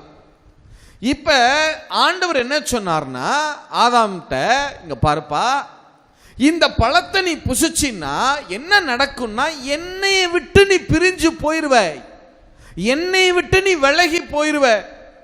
நீ எனக்கும் உனக்கும் இருக்கிற ரிலேஷன்ஷிப் கட்டாயிரும். எது கட்டாயிரும்? ரிலேஷன்ஷிப், உறவு முறிஞ்சிடும். உன்னுடைய ஆவியும் உன்னுடைய ஆத்மாவும் இப்ப எந்நேரமும் என்னோட தொடர்பு கொள்ள முடியுது, என்னோட பேச முடியுது, என்னோட உறவாட முடியுது. ஆனா அந்த பழத்தை நீ புசிச்சிட்டின்னு சொன்னா என்னை விட்டு என்ன ஆயிருவ, நீனு செப்பரேட் ஆயிருவ, பிரிஞ்சு போயிருவ. உனக்கும் எனக்கும் இருக்கிற எது கட்டாயிரும்? ரிலேஷன்ஷிப், உறவு முறிஞ்சிரும். அதுதான் ஆவிக்குரிய அந்த மரணம். அவர் செத்துருவ அப்படின்னு சொன்னதனுடைய அர்த்தம் என்னன்னா, நீ என்னை விட்டு பிரிஞ்சு போயிருவப்பா. நீங்க ஹீப்ருல அந்த மூத் அப்படிங்கறத டிக்ஷனரியில் எடுத்து பார்த்தீங்கன்னா, have executed, நீ உன்னுடைய உன் மேல எனக்கு இருக்கிற அந்த உரிமை, அதிகாரம், என்னோட உனக்கு இருக்கிற உரிமை, உறவு, இது எல்லாம் எக்ஸிக்யூட் ஆயிரும், அது எல்லாம் விலகி போயிரும். அதனால நீ போய் அதை என்ன பண்ணிராத, புசிச்சிராத. இல்ல, நீ T40 வாசிங்க பார்க்கலாம். இதே வசனத்தை 2:17 T40 வாசிங்க பார்க்கலாம். டிரான்ஸ்லேஷன் ஃபார் த டிரான்ஸ்லேட்டர்ஸ், அதுல வாசிங்க பார்க்கலாம். T40 வாசிங்க. But Yahweh said to him, தேவன் அவனிடத்தில் சொன்னார், you must not eat the fruit of the tree. You must not eat the fruit of the tree. அந்த விருட்சத்தினுடைய கனியை நீ கட்டாயம் புசிக்க கூடாது. That will enable you to know what actions are good to do and what actions are evil to do. அப்படினா நீ வந்து இப்ப நன்மை செய்யறதுக்கு மட்டும் தான் அறிஞ்சிருக்கிற. ஆனா அந்த விருட்சத்தின் கனியை போய் நீ புசிச்சினா நன்மை செய்யறது மட்டுமில்ல, எதை செய்யறதுக்குரிய அறிவு உனக்கு வந்துரும், தீமையை செய்வதற்குரிய அறிவும் வந்துடும். அதனால அது உன்னை அப்படி ஆக்கிரும். அதனால அதை போய் நீ என்ன செய்யாத, புசிக்காத. அடுத்து, if you eat any fruit from that tree, அந்த விருட்சத்திலிருந்து ஏதேனும் நீ கனியை புசிக்கும் பட்சத்தில், on that day, அந்த நாளிலே தானே, on that day, your relationship with me will end. Your relationship with me will end. உனக்கு எனக்கு இருக்கிற உறவு முறிஞ்சிரும். நீ என்னைய விட்டு என்ன ஆயிருவ, செப்பரேட் ஆயிடுவ. நல்லா யோசிச்சு பாருங்களேன். தேவன் ஆதாமை எவ்வளவு நேசிச்சிருந்தா அவனுடைய உறவை விரும்பி இருப்பார். அவனை தன் கட்டளையை கேட்கிறானா கீழ்ப்படுகிறானாங்கிறத பார்க்கறதுக்கு அந்த விருட்சத்தின் கனியை வச்சாரு. அதெல்லாம் அப்படிலாம் இல்லை. அவனை என்ன நமக்கு எப்படின்னா, நம்ம மனதில் என்ன அநேக நேரங்களில் தோணிடுது, யோசிச்சிரோம்னா, அவர் உண்டாக்குனாருங்க அந்த விருட்சத்தின் கனியை அவன் புசிக்கிறானா இல்லையான்னு பார்ப்போன்றதுக்கா அப்படி வச்சாருங்க, சோதிக்கிறக்கா வச்சாருங்க. அப்படி அதெல்லாம் ஒரு பக்கம் தள்ளிருங்க. எவ்வளவு அவன் மேல நேசம் இருந்திருந்தா, அவனுடைய ஐக்கியத்தை யோசிச்சு பாருங்க. அவர் ஒன்று சாதாரணமானவரா? வானத்தையும் பூமியை சிருஷ்டித்த கர்த்தர், கோடான கோடி தூதர்கள் இருக்கிறார்கள் அவரை ஆராதிப்பதற்கு. யோசிச்சு பாருங்களேன், அவ்வளவு தூதர்கள் இருக்கிறாங்க. அவர் சொல்ல ஆகும், அவர் கட்டளையிட என்ன செய்யும்? நிற்கும். எல்லாம் அவரால் முடியும். அப்படிப்பட்டவர் ஒரு மண்ணில் இருந்து, மண்ணான மனுஷன்ட்ட நீ அந்த விருட்சத்தின் கனியை மட்டும் என்ன பண்ணிராத, புசிச்சிராத. ஏன்னா நீ புசிச்சின்னா உனக்கு எனக்கு இருக்கிற எது கட்டாயிரும்? ரிலேஷன்ஷிப். எவ்வளவு நேசம் இருந்திருக்கு பாருங்க ஆண்டவர் இல்ல? அவர் மனுஷனை எவ்வளவாய் அன்பு கூர்ந்திருக்கிறார் பாருங்க. அவனுடைய ஐக்கியத்தை அவர் விரும்புறது, அவனோடு இருக்கிற உறவை, ரிலேஷன்ஷிப்பை. நான் இப்பயும் சொல்றேன், கர்த்தர் இன்றைக்கு நம்ம இடத்துல விரும்புகிறது நம்முடைய பணத்தை இல்லை, நம்முடைய ஆஸ்தியை இல்லை, நம்முடைய ஐஸ்வர்யத்தை அல்ல, அல்லது நம்முடைய வேறு காரியங்களை அல்ல. நம்மகிட்டத்திலிருந்து ஏதாவது கிடைக்குமா என்பதற்காக ஆண்டவர் நம்மளுக்காக ஜீவனை கொடுக்கல. அவர் நம்மளை நேசிக்கிறது, அவர் நம்மளை விரும்புறது காரணமே நம்முடைய ஐக்கியத்தை விரும்புகிறார், ரிலேஷன்ஷிப்பை, உறவை இல்லை? சரி, இப்போ கவனிங்க, எவ்வளோ நல்ல தேவன் பாருங்க நம்முடைய தெய்வம். சரி, இப்போ நல்ல கவனிங்க. இப்போ ஆதாம்கிட்ட சொல்றாரு, எங்க பாருப்பா, நீ அந்த விருட்சத்தின் கனியை போய் புசிச்சிட்டினா உனக்கு என்ன ஆவிக்குரிய மரணம் உனக்கு வந்துடும். அப்படின்னா என்னன்னா, நீ என்னை விட்டு என்ன ஆயிருவ? நீனு செப்பரேட் ஆயிருவ, பிரிஞ்சு போயிருவ. உன்னுடைய ஆவி ஆத்மாவும் பிறகு என்னோட என்ன செய்ய முடியாது, தொடர்பு கொள்ள முடியாம போயிடும். அதனால நீ அந்த கனியை என்ன செஞ்சிடாத, புசிச்சிடாதன்னு சொன்னார். சரியா? அவர் எவ்வளவு நேசம் வச்சு சொல்லியிருக்கார் பாருங்க ஆதாம் மேல. ஆனா அவர் அவ்வளவு நேசிச்சுதான் இந்த கட்டளையை கொடுக்கிறார். அதை அவர் கமாண்டாவே கொடுக்கிறார். ஏன் கமாண்டா கட்டாயப்படுத்துறாருன்னா, அவனுடைய உறவை அவர் என்ன செய்கிறார் அவ்வளவு. இப்ப நீங்க ஒரு இன்ஸ்ட்ரக்ஷனா சொல்லிருக்கலாம்ல, ஏன்னா கட்டளையிட்டார்னே வார்த்தை இருக்கிறது நமக்கு இல்ல. இப்ப அவரே சொல்லிருக்கலாம்ல, எங்க வாருப்பா, அந்த பழத்தை மட்டும் என்ன செஞ்சிடாத, புசிச்சிடாதப்பா, புசிச்சிட்டா உறவு போயிருப்பா அப்படின்னு சும்மா ஒரு இன்ஸ்ட்ரக்ஷனா போகிற போக்குல சொல்லிட்டு போயிடலாம்ல. அப்படி சொல்லாம, ஏன் கண்டிப்பா மஸ்ட் நீ அதை புசிக்கவே புசிக்காத, அந்த கனியை மட்டும் என்ன செஞ்சிடாத, புசிக்கவே புசிச்சிடாதன்னு ஏன் அவ்வளவு கட்டாயப்படுத்தி அவ்வளவு ஒரு கண்டிப்போடு ஒரு கட்டளை இடுகிறார்னா, அவனுடைய உறவை அவர் அவ்வளவாய் விரும்புகிறார். மனுக்குலத்தினுடைய ரிலேஷன்ஷிப்பை தெய்வம் என்ன செய்கிறார், அவ்வளவாய் விரும்புகிறார் இல்ல. சரி, அவருடைய அன்பு இப்படி இருக்க, அடுத்த அதிகாரத்தில் 3வது அதிகாரத்தில் வாட்சன் இல்லையா, ஆச்சன்ல, சாத்தா என்ன சொல்றான், ஏவாள்கிட்ட வர்றான். ஏவாள்கிட்ட கேட்குறான். என்ன கேட்குறான், நீங்க இந்த தோட்டத்தில் இருக்கிற எல்லா விருட்சத்தின் கனியையும் புசிக்க கூடாது, அப்படி ஏதாவது ஆண்டவர் கட்டளை கொடுத்தாரா உங்களுக்கு அப்படின்னு கேட்குறான். உடனே ஏவாள் அம்மா சொல்றாங்க, அப்படிலாம் ஒன்றும் கட்டளை கொடுக்கலையே, அந்த மாதிரிலாம் ஒன்றும் சொல்லலையே. அப்படியா? அப்ப என்ன சொன்னாரு அவர்? என்ன சொன்னார்னா, இந்த நன்மை தீமை அறியத்தக்க விருட்சத்தின் கனி இருக்குல்ல, அந்த கனியை மட்டும்தான் என்ன செய்யக்கூடாதுன்னு சொன்னார் அவரு, புசிக்க கூடாதுன்னு சொன்னாரு. ஏன்னா அதை நாங்க புசிக்கும் நாள்ல என்ன ஆயிருவோம், நாங்க செத்துருவோம் அப்படின்னு, அதாவது அவரை விட்டு என்ன செஞ்சிருவோம், நாங்க பிரிஞ்சு போயிருவோம் அப்படின்னு அவ சொல்றான். உடனே அவன் சொல்றான், இல்ல இல்ல, நீங்க அவரை விட்டுலாம் பிரிய மாட்டீங்க, நீங்க சாகலாம் மாட்டீங்க, நீங்க அதை புசிச்சீங்கன்னா நீங்க தேவர்களை போல ஆவீர்கள் என்பதை கர்த்தர் அறிவார். அவன் என்ன சொல்ல வர்றான்னா, நான் நம்ம தமிழ் மொழிபெயர்ப்புல தேவர்களை போல அப்படின்னு போட்டிருக்கு இல்லையா, பொது மொழிபெயர்ப்புல வாசிங்க பார்க்கலாம். அதே வசனத்தை 3வது அதிகாரம் 5வது வசனம், பொது மொழிபெயர்ப்புல வாசிங்க பார்க்கலாம். ஏனெனில் நீங்கள் அதிலிருந்து உண்ணும் நாளில் உங்கள் கண்கள் திறக்கப்படும், நீங்கள் கடவுளை போல் நன்மை தீமையை அறிவீர்கள் என்பது கடவுளுக்கு தெரியும் என்றது. அவன் என்ன சொல்ல வர்றான்னா, சாத்தான், இங்க பாருங்கப்பா, கர்த்தர் நீங்க ஏன் அந்த பழத்தை உங்களை புசிக்க வேணான்னு சொன்னார்னா, நீங்க அந்த பழத்தை புசிச்சீங்கன்னா அவரை மாதிரி நீங்க ஆயிருவீங்க. எல்லாம் யோசிச்சு பாருங்க, அவரை மாதிரி நீங்க ஆயிருவீங்க. நீங்க அவரை மாதிரி ஆகக்கூடாதுன்னு அவர் என்ன பண்ணி வச்சிருக்கிறாரு, உங்களை தடை பண்ணி வச்சிருக்கிறாரு. நீங்க அவரை மாதிரி ஆகிறத அவர் என்ன செய்யல, விரும்பல. என்ன காரியம் சொல்றான் பாருங்க. அவர் என்ன சொன்னாரு, இங்க பாருப்பா, நீ இந்த பழத்தை புசிச்சின்னா நீ என்னையோட இருக்கிற உறவை என்ன செஞ்சிடும், கட்டாயிரும். அதனால சொல்றேன், கண்டிப்பா நீ என்ன செஞ்சிடக்கூடாது, அதை மட்டும் போய் புசிச்சிடக்கூடாதுன்னு ஒரு அன்பின் கட்டளை. சொல்லுங்க, என்ன கட்டளை? இப்ப அன்பின் கயிறுகளால கட்டி இழுக்கிறது போல தேவன் எப்படி கட்டளை கொடுத்துருக்கிறார், அவனுக்கு ஒரு அன்பின் கட்டளை கொடுத்துருக்கிறார். ஏன்னா உன்னுடைய உறவை நான் விரும்புறேன், நீ அந்த கனியை மட்டும் போய் என்ன செஞ்சிடக்கூடாது, கண்டிப்பா புசிச்சிடக்கூடாது. இதுதான் அவரு சொன்னது. ஆனா இவன் வந்து சொல்றான் பாருங்க, இல்ல இல்ல, நீங்க மேல வர்றத, நீங்க உன்னதமான நிலைமையை அடைகிறத அவர் என்ன செய்யல, விரும்பல. எல்லாம் யோசிச்சு பாருங்க, நல்லா யோசிச்சு பாருங்க. இது தேவனை பற்றிய நல்ல செய்தியா? அது அவர் தான் உன்னை கீழே அமுக்கி வச்சிருக்கார். நீ மேல வர்றத அவருக்கு பிடிக்கல, நீ மேல வர்றத, நீ உயர்வடைகிறத அவர் விரும்பல. அவரால் முடியும், உன்னை அவர் நிலைமைக்கு உயர்த்துறதுக்கு அவரால் முடியும். ஆனா அவர் விரும்பல. அவர் தான் உன்னை தடுத்து வச்சிருக்கார். அவர் தான் உன்னுடைய எல்லா கரையத்தையும் அடக்கி ஒடுக்கி உன்னை அப்படியே கீழே வச்சு அமுக்கி வச்சிருக்கார். உன்னை அடிமையை போல வச்சிருக்கார் பாரு.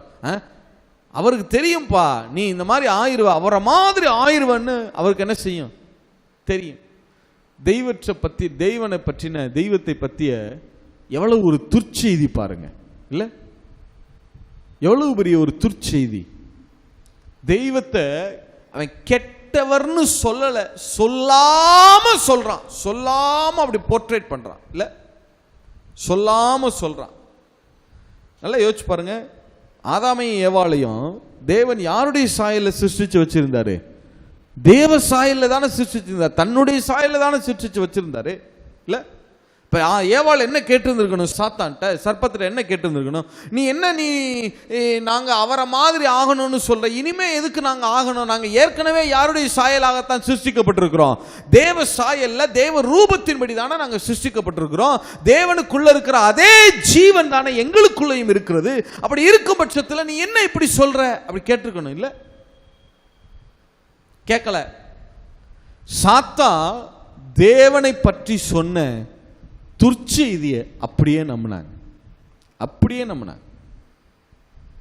ஆமா, அவர் வந்து நம்ம மேல வர்றத அவர் என்ன செய்யல, விரும்பல. நாம உயர்வடைகிறத அவர் என்ன செய்யல, விரும்பல.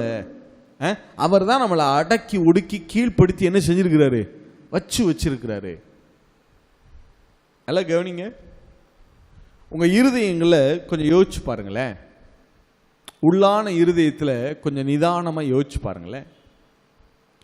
எப்பொழுதுமே நமக்குள்ள இந்த எண்ணங்கள் வருதுன்னு சொல்ல முடியாது, ஆனா எப்பொழுதாவது இந்த எண்ணங்கள் வரும். என்ன எண்ணம்?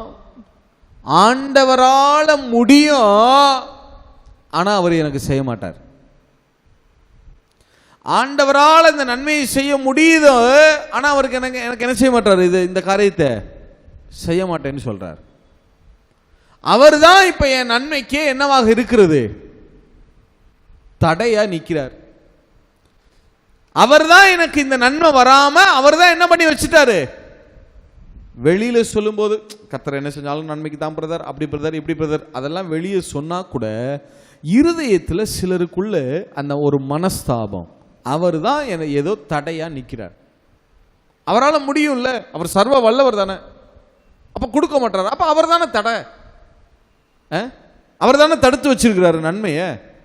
அவர் தானே நான் மேலே வர்றதை விரும்பாம, எனக்கு ப்ரொமோஷன் வராம, எனக்கு நான் கேட்ட சொத்து வராம, நான் கேட்ட வேலை கிடைக்காம, நான் கேட்ட ஆஸ்தி வராம, அல்லது நான் கேட்ட காரியம் நடக்காம, அவரால் முடியுமே, எல்லாம் முடியுமே. he can do everything, எல்லாமே செய்ய முடியுமே. அப்படி இருக்கும்போது செய்ய மாட்டார். அப்ப அவர் தானே காரணம், அவர் தானே எல்லாத்தையும் தடுத்து வச்சிருக்கிறாரு, இல்ல? இந்த சத்தம் கேக்குதா? இப்படி ஒரு எண்ணம் வருதா? எப்போதுமே வந்துட்டு இருக்கு நான் சொல்லல, ஆனா எப்பவாவது அப்படி மைல்டா நம்ம எரியாம இந்த எண்ணம் அப்படி உள்ள லேசம் வந்து போகும். அப்படி ஆண்டவர் மேல ஒரு சின்ன மனஸ்தாபம், ஆண்டவர் இதை செய்ய மாட்டாரு. உங்க மனதுல கர்த்தரை அப்படி பார்க்கிற போது அப்படி ஒரு ஆன்டி ஹீரோவை போல, ஒரு வில்லனை போல அப்படிலாம் தோணுதா? அப்படிலாம் யோசிக்க சிந்தனைகள் வருதா? நீங்க அப்படி நினைக்கல, ஆனா உங்களை அறியாம எங்கோ இருந்து அந்த சிந்தனைகள் உங்களுக்குள்ள எழும்புதா? அவர் தான் அங்க அப்படி வச்சிருக்கிறாரு. நான் நன்மை என்ன ஒரு ஒரு ஒரு நாளில் அவரால் உயர்த்திட முடியாது, என் கடனை ஒரு நாளில் அடைச்சிட முடியாது அவரால், எல்லாம் அவரால் தான் முடியுமே, ஆனால் செய்ய மாட்டாரே. இப்போ என் நன்மைக்கே யாரு தான் தடை? கர்த்தர் தான் தடை அப்படிங்கிறது போல தோணுதா? வெளியில சொல்ல மாட்டோம், வெளியே பேசும்போது கர்த்தர் நல்ல ஒரு பிரதர், அவர் எது ஆளு நல்லதுதான் அப்படி இப்படின்னு சொல்லுவோம், அதெல்லாம் வேற, அதெல்லாம் வேற. நான் சொல்றது உங்க இருதயங்களோட நான் பேசுறேன். உங்க இருதயத்துல அப்படி எண்ணங்கள் வருகிறதா, மனஸ்தாபம் வருதா ஆண்டவர் மேல? எழுதி வச்சுக்கிறீங்க. அப்படி ஒரு மனஸ்தாபம் வந்துச்சுன்னு சொன்னா சாத்தான் ஏவாள்கிட்ட மட்டும் பேசல, இன்னைக்கு உங்ககிட்டையும் பேசிட்டு இருக்கான். அதான் உண்மை, அதான் உண்மை. ஏன்னா சத்துருவினுடைய முதல் தந்திரமே தேவனை பற்றிய துர்ச்செய்தியை இருதயங்களில் விதைப்பதுதான். அவரை நல்லவராய் மனுக்குலம் பார்க்க கூடாது, கர்த்தரை நல்லவராய் மனுக்குலம் பார்த்துவிடக் கூடாது. அவனுடைய முதல் தந்திரமே என்னன்னா, பவுல் சொல்றார்ல, அவனுடைய தந்திரங்கள் நாம் அறியாததல்லவே. அவனுடைய தந்திரத்தில் முதல் தந்திரமே என்னன்னா, தேவனை தவறானவராக போர்ட்ரேட் பண்ணணும், அவரை தவறானவராக பிம்பப்படுத்தி காட்டணும். அவர் உங்களை அடிக்கிறவரா, உதைக்கிறவரா, கொல்லுகிறவரா, விரட்டிட்டே இருக்கிறவரா, சான்ஸ், நம்ம ஊர்ல மதுரை பாஷையில் சொல்லுவாங்கல்ல, சான்ஸ் கிடைச்சா என்ன செஞ்சிட மாதிரி, ஆளை என்ன பண்ணிடுற மாதிரி, போட்டு தள்ளிடுறதுன்னு சொல்லுவாங்கல்ல, அது போல ஆளை முடிச்சுறதுக்கு ஏதோ வாய்ப்பு கிடைச்சிட்டு இருந்தா எல்லாம் பினிஷ் பண்ணிட போற, அப்படியே ஒரு போர்ட்ரை காட்டினான் பாருங்க. அதான் அவனுடைய முதல் தந்திரமே.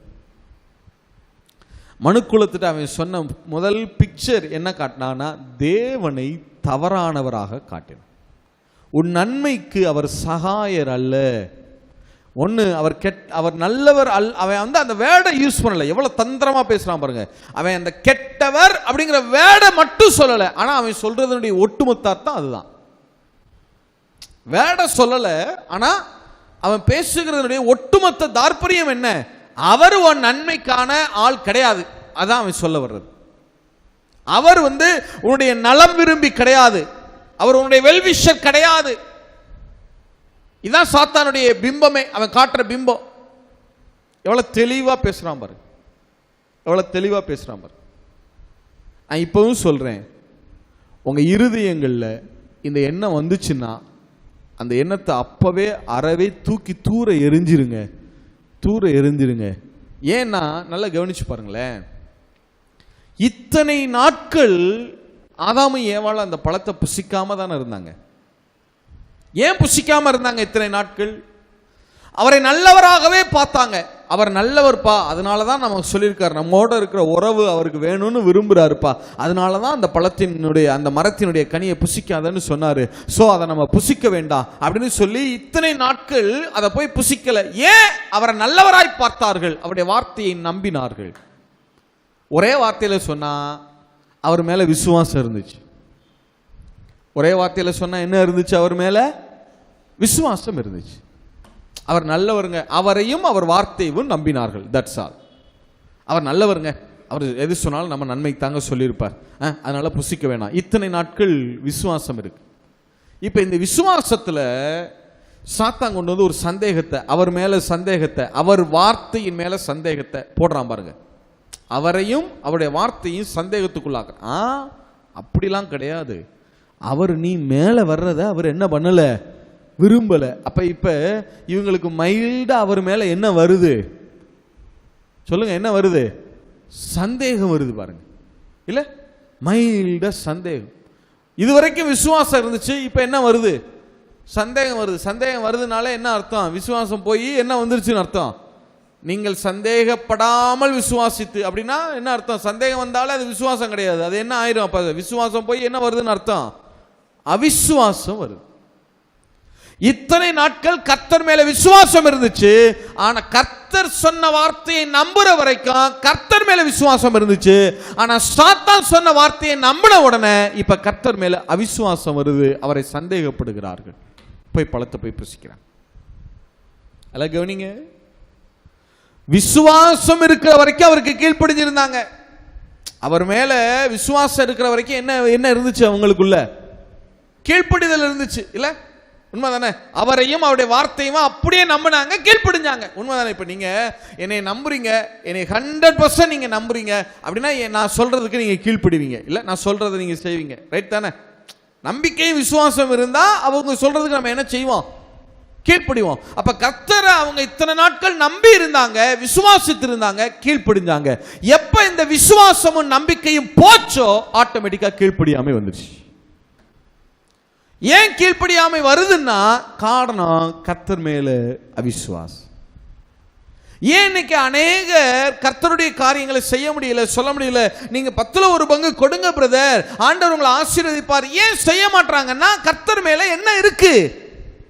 அவிசுவாசம் இருக்கு. இல்ல தருவாரோ மாட்டாரோ, கிடைக்குமோ கிடைக்காதோ, நடக்குமோ நடக்காதோ, ஆசீர்வாதம் வருமோ வராதோ, ஏன் கொடுக்க முடியலன்னா அவர் இது கீழ்ப்படியாமை இல்லை. இந்த கீழ்ப்படியாமையின் வேறு அவர் மேல இருக்கிற அவிசுவாசம் தான் காரணம். விசுவாசம் கீழ்ப்படிதலை கொண்டு வரும், அவிசுவாசம் கீழ்ப்படியாமையை கொண்டு வரும். அதனாலதான் நாங்க எங்க போனாலும் நீங்க அதை செய்யுங்க, இதை செய்யுங்க, கீழ்ப்படிங்க அப்படின்னு அதிகம் சொல்றதை பார்க்கிலும் ஏன் விசுவாசத்தை தூண்டுகிற விதமாகவே நான் அதிகமாக அதைத்தான் விரும்புகிறது உண்டு. ஜனங்களுக்கு கர்த்தர் மேல அன்பையும் நேசத்தையும் விசுவாசத்தையும் என்ன பண்ணி விட்டுறணும்? தூண்டி விடணும். காரணம் என்னன்னா விசுவாசம் வர வர வர ஆட்டோமேட்டிக்காக எது வரும்? கீழ்ப்படிதல். விசுவாசம் இல்லைன்னா ஆட்டோமேட்டிக்காக என்ன செய்ய ஆரம்பிச்சிருவாங்க? கீழ்ப்படியா. இந்த விசுவாசம் போச்சு பாருங்க. காரணம் என்ன? துர்ச்செய்தி. தேவனை பற்றி சாத்தான் சொன்ன ஒரு துர்ச்செய்தி. அதனாலதான் இவங்க விசுவாசம் காலி ஆயிடுச்சு. இல்ல, தேவனை பற்றிய துர்ச்செய்தி. அவர் நல்லவர் அல்ல அப்படிங்கறத போல போர்ட்ரேட் பண்ணாம பாருங்க, அவர் கெட்டவர் என்பதை போல போர்ட்ரேட் பண்ணாம பாருங்க. ஒரு துர்ச்செய்தியினால மனுக்குலத்தின் விசுவாசத்தையே சாத்தான் காலி பண்ணிட்டான். இல்ல, அதனாலதான் கர்த்தர் பார்த்தார். கர்த்தர் பார்த்தார். நல்லா கவனிங்க. இந்த இதுவரைக்கும் கர்த்தரை நல்லவராய் அறிந்திருந்தார்கள். சொல்லுங்க, எப்படி அறிஞ்சிருந்தாங்க? கர்த்தரை நல்லவராய் அறிஞ்சிருந்தாங்க. இப்ப அந்த அறிவு போயிருச்சு.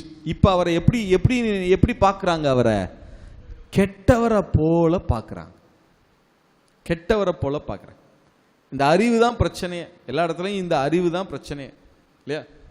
இப்ப கவனிங்க, இது எல்லாம் எதனால நடந்துச்சுன்னா சாத்தான் தேவனை பற்றி சொன்ன ஒரே ஒரு துர்ச்செய்தி. அதை நம்பினதன் விளைவு தான் இந்த அவங்க வாழ்க்கை ஏன் அப்படி இருண்டு போச்சுன்னா, அவங்க வாழ்க்கை ஏன் ஒளி இழந்து போச்சுன்னா, அவங்க வாழ்க்கையில ஏன் எல்லாமே கெட்டு போச்சுன்னா, அவர்கள் மனக்கண்கள் எப்படி இருள் அடைஞ்சிச்சுன்னா, எதை வச்சு இருளடைய பண்ணுனான்னா, 2 கொரிந்தியர் புத்தகம் 4:4 வாசிங்க. தேவனுடைய சாயலாய் இருக்கிற கிறிஸ்துவின் மகிமையான சுவிசேஷத்தின் ஒளி அவிசுவாசிகளாகிய அவர்களுக்கு. யாரா? அவிசுவாசிகளாகிய அவர்களுக்கு பிரகாசமாய் இராதபடிக்கு. இப்ப ஆதாம ஏவாளை இத்தனை நாள் விசுவாசம் வச்சிருந்தாங்க. ஆனா இப்ப என்ன வச்சுட்டாங்க? அவர் மேல அவிசுவாசம் வச்சுட்டாங்கல்ல. அவிசுவாசிகளுக்கு அவிசுவாசிகளாகிய அவர்களுக்கு பிரகாசமாய் இராதபடிக்கு இப்பிரபஞ்சத்தின் தேவனானவன் அவர்களுடைய மனதை குருடாக்கினான். இப்ப எப்படி அவர்களுடைய மனம் இருளாச்சு, குருடாச்சுன்னா, எப்படி டார்க்னஸ் வந்துச்சுன்னா, விசுவாசம் இருக்கிற வரைக்கும் மனம் நல்ல வெளிச்சமா இருந்தது. ஆனா எப்ப அதுல அவிசுவாசம் வந்துச்சோ அப்பதான் முழு இருதயமும், ஆதாம் ஏவாளுடைய முழு மனமும் குருடாக்கப்பட்டது. ஆதாம் ஏவாளுடைய முழு மனக்கண்களும் இருள் அடைந்தது அவிசுவாசத்தினால. இல்ல, அதனாலதான் இந்த எல்லாத்துக்கும் காரணம் என்னன்னா, இந்த அவிசுவாசம், இந்த இருளாகிறது, கீழ்ப்படியாமை, இது எல்லாத்துக்கும் காரணம் என்னன்னா தேவனை பற்றிய துர்ச்செய்தி. தேவனை பற்றிய என்ன செய்தி? துர்ச்செய்தி. அதனாலதான் ஆண்டவராகிய இயேசு பூமிக்கு இறங்கி வந்தா.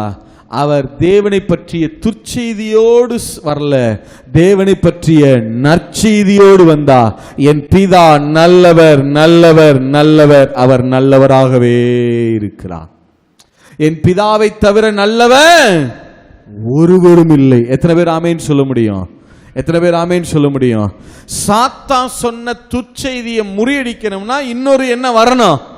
நற்செய்தி வரணும் இல்லையா? அந்த நற்செய்தியோட தான் இயேசு பூமிக்கு இறங்கி வந்தார். என் பிதா நல்லவராக இருக்கிறார். எத்தனை பேர் ஆமென் சொல்ல முடியும்?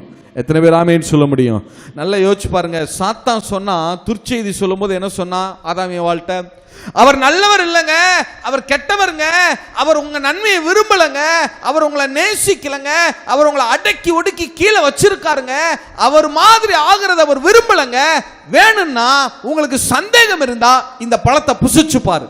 அப்படிதானே சாத்தான் சொன்னான் ஆதாம் ஏவாள்கிட்ட. இந்த பழத்தை புசிச்சு பாரு, தெரியும் அவர் எவ்வளவு கெட்டவர்னு. இது தேவனை பற்றிய துர்ச்செய்தி.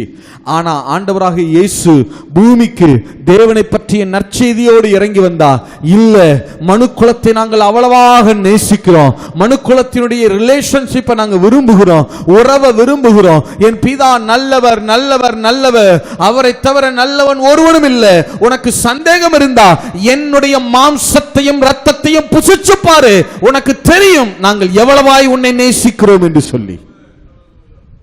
நாங்கள் எவ்வளவு உன்னை நேசிக்கிறோம், உனக்காக எங்களுடைய ஜீவனையும் நான் கொடுக்கிறேன். மனுக்குலம், நீ உன்னுடைய நன்மைக்காகத்தான் நாங்கள் இவ்வளவு உங்களை நேசிக்கிறோம். நீ வாழணும்னு நினைக்கிறோம், நீ ஆசீர்வதிக்கப்படணும்னு நினைக்கிறோம், நீ நல்லா இருக்கணும்னு நினைக்கிறோம். பிதாவும் நானும் உங்களை அவ்வளவாய் நேசிக்கிறோம். நாங்கள் உங்களுடைய நலம் விரும்பிகள் தான். நீங்க நல்லா இருக்கிறதைத்தான் நாங்கள் விரும்புகிறோமே ஒழிய உங்களுடைய அழிவை நாங்கள் ஒரு நாள் விரும்புகிறது அல்ல.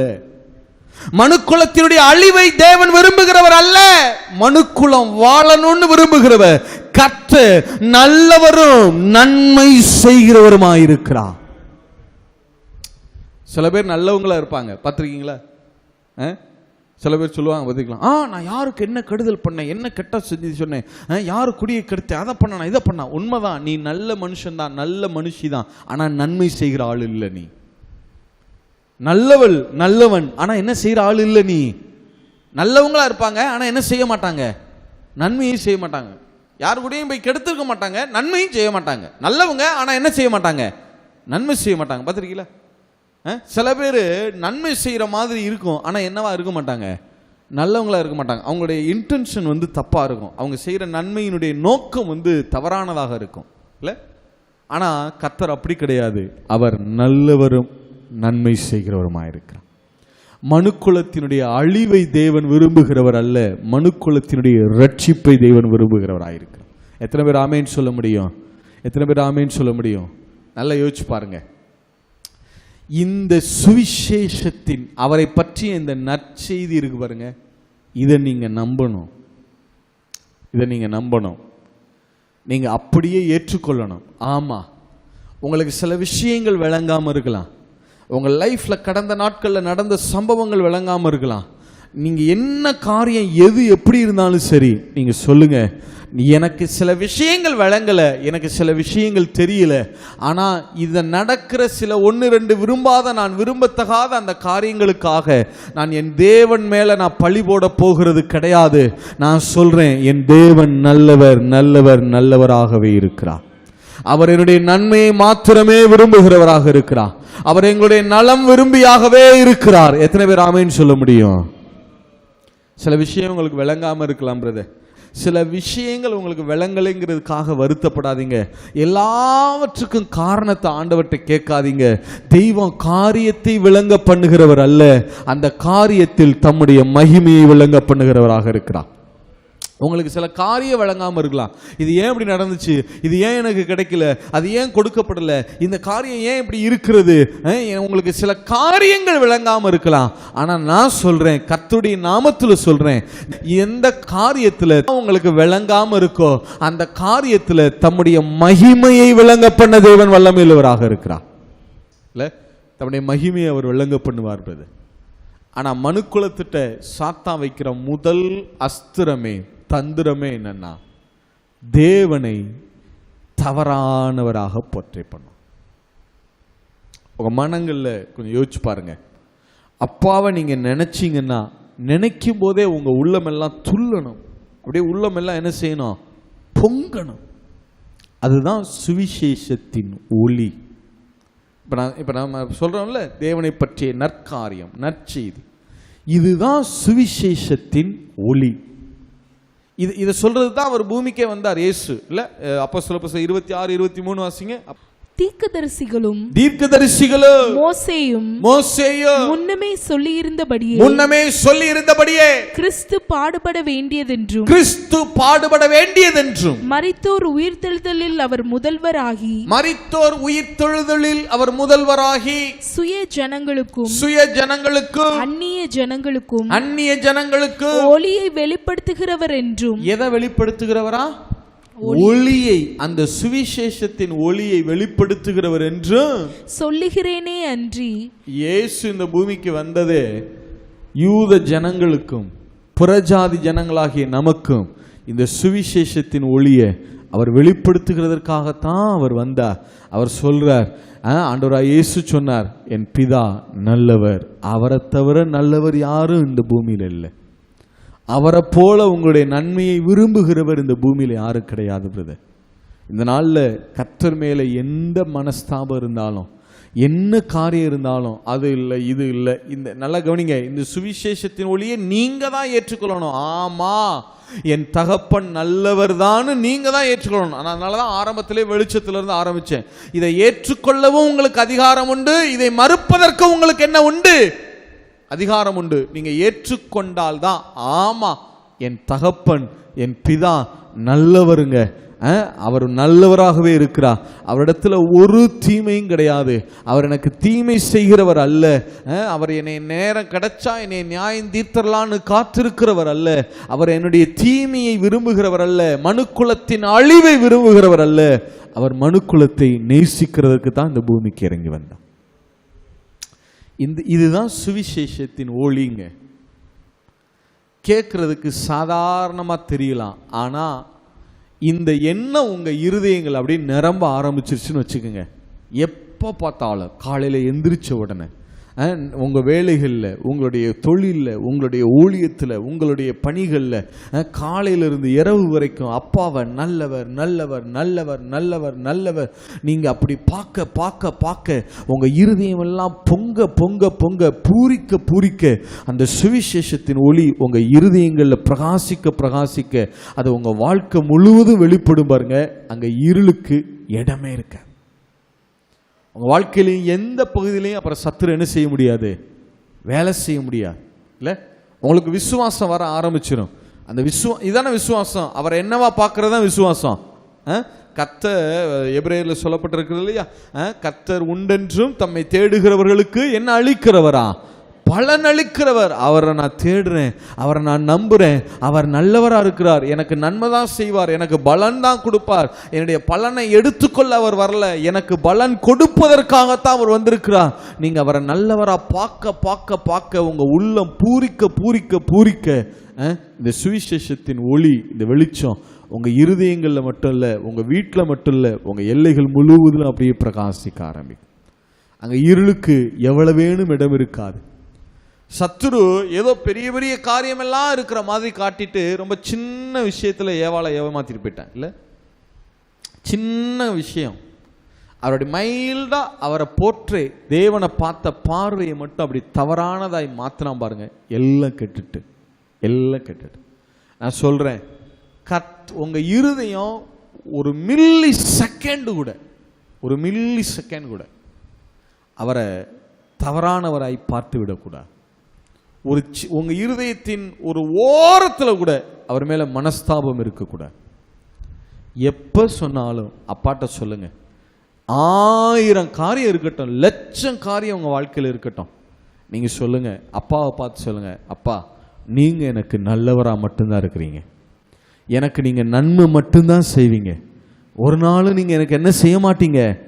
இந்த விசுவாசம் வந்துட்டாலே உங்க வாழ்க்கையில் ஆட்டோமேட்டிக்கா பரிசுத்தம் வந்தது தெரியுமா? நான் ஆரம்பத்தில் நான் சொன்னேன், விசுவாசம் இருந்தா அது எதை கொண்டு வந்துச்சு? கீழ்ப்படிதல. அவிசுவாசம் எதை கொண்டு வந்தது? கீழ்ப்படியாமே. இந்த விசுவாசம் உங்களுக்கு வந்துருச்சுனாலே ஆட்டோமேட்டிக்கா உங்க எல்லைகள் முழுவதிலும் கீழ்ப்படிதல் வர ஆரம்பிச்சு. ஆட்டோமேட்டிக்கா நீங்க தேவனுக்கு பிரியமானபடி நடக்க ஆரம்பிச்சிருவீங்க. ஆட்டோமேட்டிக்கா நீங்க தேவனுக்கு பிரியமானவைகளை செய்ய ஆரம்பிச்சிருவீங்க. உங்க ஜெப நேரம் இன்பமா மாறிடும், வேத வாசிப்பு இன்பமா மாறிடும். அப்பாவை வேதத்தை திறந்தாலே அவருடைய அன்பு எவ்வளெல்லாம் பெருக்கெடுத்து ஓடுது, எவ்வளவாய் நேசிக்கிறார்னு உங்க கண்கள் என்ன செய்ய ஆரம்பிச்சிடும்? பார்க்க ஆரம்பிச்சிடும். அவரை ஏதோ ஒரு வில்லனாவே நீங்க என்ன செய்ய மாட்டீங்க? பார்க்க மாட்டீங்க. சுவிசேஷத்தின் ஒளி பிரகாசிக்க ஆரம்பிக்கும். எழுந்து நிற்போமா. உங்களுடைய சூழ்நிலைகளை யோசிச்சு என் தகப்பன் உங்களுக்கு ஏதோ தீமை செய்கிறது போல யோசிக்கிறீங்கல்ல, உங்க நன்மையை அவர் தடுத்து வைத்திருக்கிறதை போல.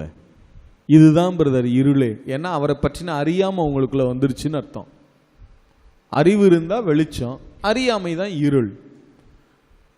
சாத்தான் ஆதாம் ஏவாளுக்குள்ள அவரை பற்றின தவறான அறிவை கொடுத்தான் இல்ல, தவறான அறிவை கொடுத்தான்.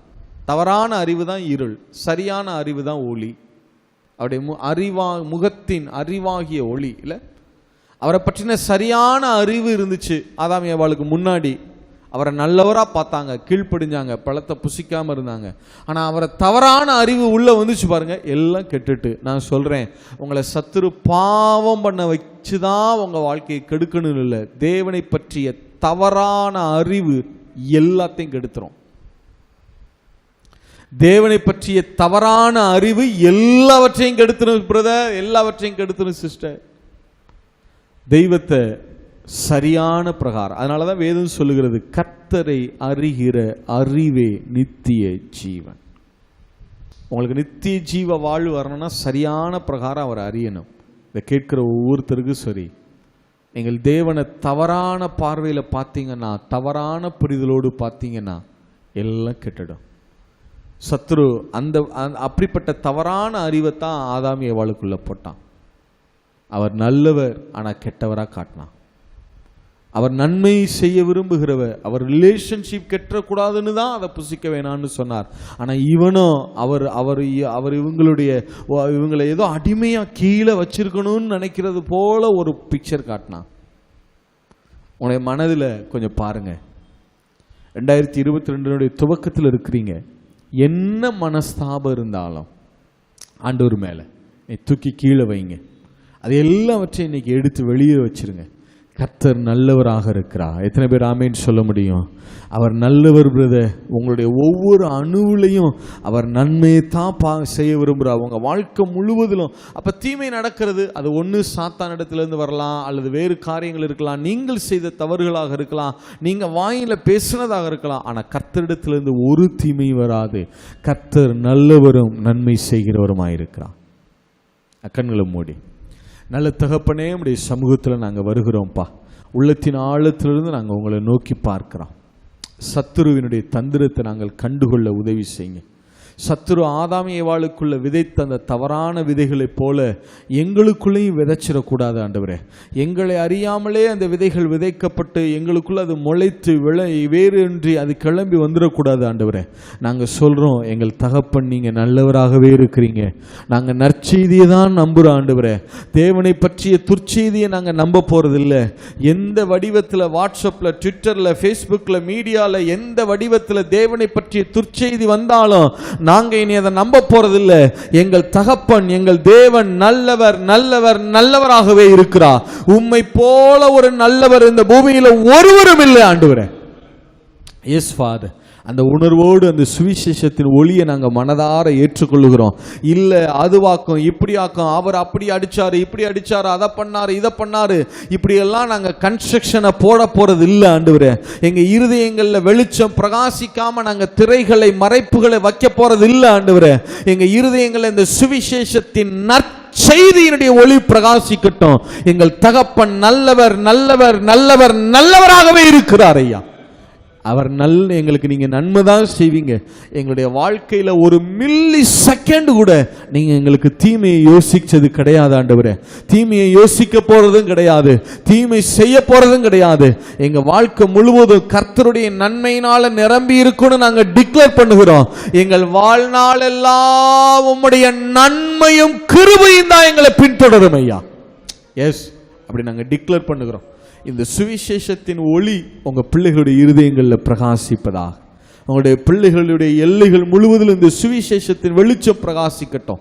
இதை எந்த தடையும் இல்லாமல் உங்க பிள்ளைகள் இருதயத்தில் ஏற்றுக்கொள்ளட்டும் ஐயா. அப்படி ஏற்றுக்கொள்ளத்தக்கதா பிள்ளைகளுடைய இருதயத்தை கர்த்தர் திறப்பிறார். நீங்க செய்ய போற இந்த கிருபைக்காக நாங்க தேங்க் பண்றோம்ப்பா. எங்களோட பேசின வார்த்தைகளுக்காக நன்றி செலுத்துகிறோம். இந்த எல்லா எங்களுடைய ஜெபத்தையும் கேட்டு நீங்க எங்க மத்தியில நின்று உடைய 2 கரங்களை எங்களுக்கு நேராக உயர்த்தி உடைய 2 கரங்களை வானத்துக்கு நேராக ஏறெடுத்து ஆண்டவரே வீட்டில் இருக்கிற உலகத்தின் எந்த கடைசி பரியந்த இருக்கிற யார் கேட்டுட்டு இருந்தாலும் அவர்களுக்கு நேராக உடைய கரங்களை உயர்த்தி அவர்கள் எல்லைகளுக்கு நேராக உடைய கரங்களை உயர்த்தி சுவிசேஷத்தின் ஒளி அவர்கள் எல்லைகள் முழுவதிலும் பிரகாசிக்கத்தக்கதாக அவர்களுடைய தொழில குடும்பத்தில் ஊழியத்தில் பிள்ளைகளுடைய வாழ்க்கையில வேலை வாய்ப்புல சரீரத்தில் எல்லா பகுதியிலும் சுவிசேஷத்தின் ஒளி பிரகாசிக்கத்தக்கதாக நீங்க இப்போ உங்க வாயை திறந்து ஆமென்னு சொன்னதற்காக அப்படியே ஆகட்டும் என்று சொன்னதற்காக உள்ளத்தின் ஆழத்திலிருந்து நாங்கள் நன்றி செலுத்துகிறோம் ஐயா. எல்லாவற்றையும் உங்கள் மீட்பெருமே பெருமான இயேசு கிறிஸ்துவின் நாமத்தில் ஜெபிக்கிறோம் நல்ல பிதாவே. ஆண்டவருக்கு மகிமை உண்டாவதாக. கர்த்தர் திட்டவட்டமாய் நம்மோடு கூட பேசினார் அல்லவா? உங்களுடைய வாழ்க்கையில எந்த பகுதிகளிலே தேவனுடைய அந்த வெளிச்சம் பிரகாசிக்க முடியாதபடிக்கு மறைப்பு இருக்கிறதோ அந்த மறைப்பு சந்தேகம், அந்த மறைப்பு அவ்விசுவாசம், தேவனை பற்றிய தவறான புரிந்து கொள்ளுதல், தேவனை குறித்த தவறான எண்ணம். ஆம் பிரியமானவர்களே, அந்த 1 தாலந்தை பெற்றவன் அந்த எஜமானை குறித்து தவறான அபிப்பிராயம் வைத்திருந்தான். அவர் விதைக்காத இடத்துல அறுக்கிறவர், தெளிக்காத இடத்துல சேர்க்கிறவர் என்று தப்பான ஒரு கருத்து அவனுக்குள்ள இருந்தது. அது அவனை சோம்பலாய் மாற்றியது. அவன் அந்த தாளந்தை புதைத்து வைக்க செய்தது. மற்றவர்கள் பெற்ற அந்த ஆசீர்வாதத்தை பெற விடாமல் அவனை தடுத்து போட்டது, கெடுத்து போட்டது.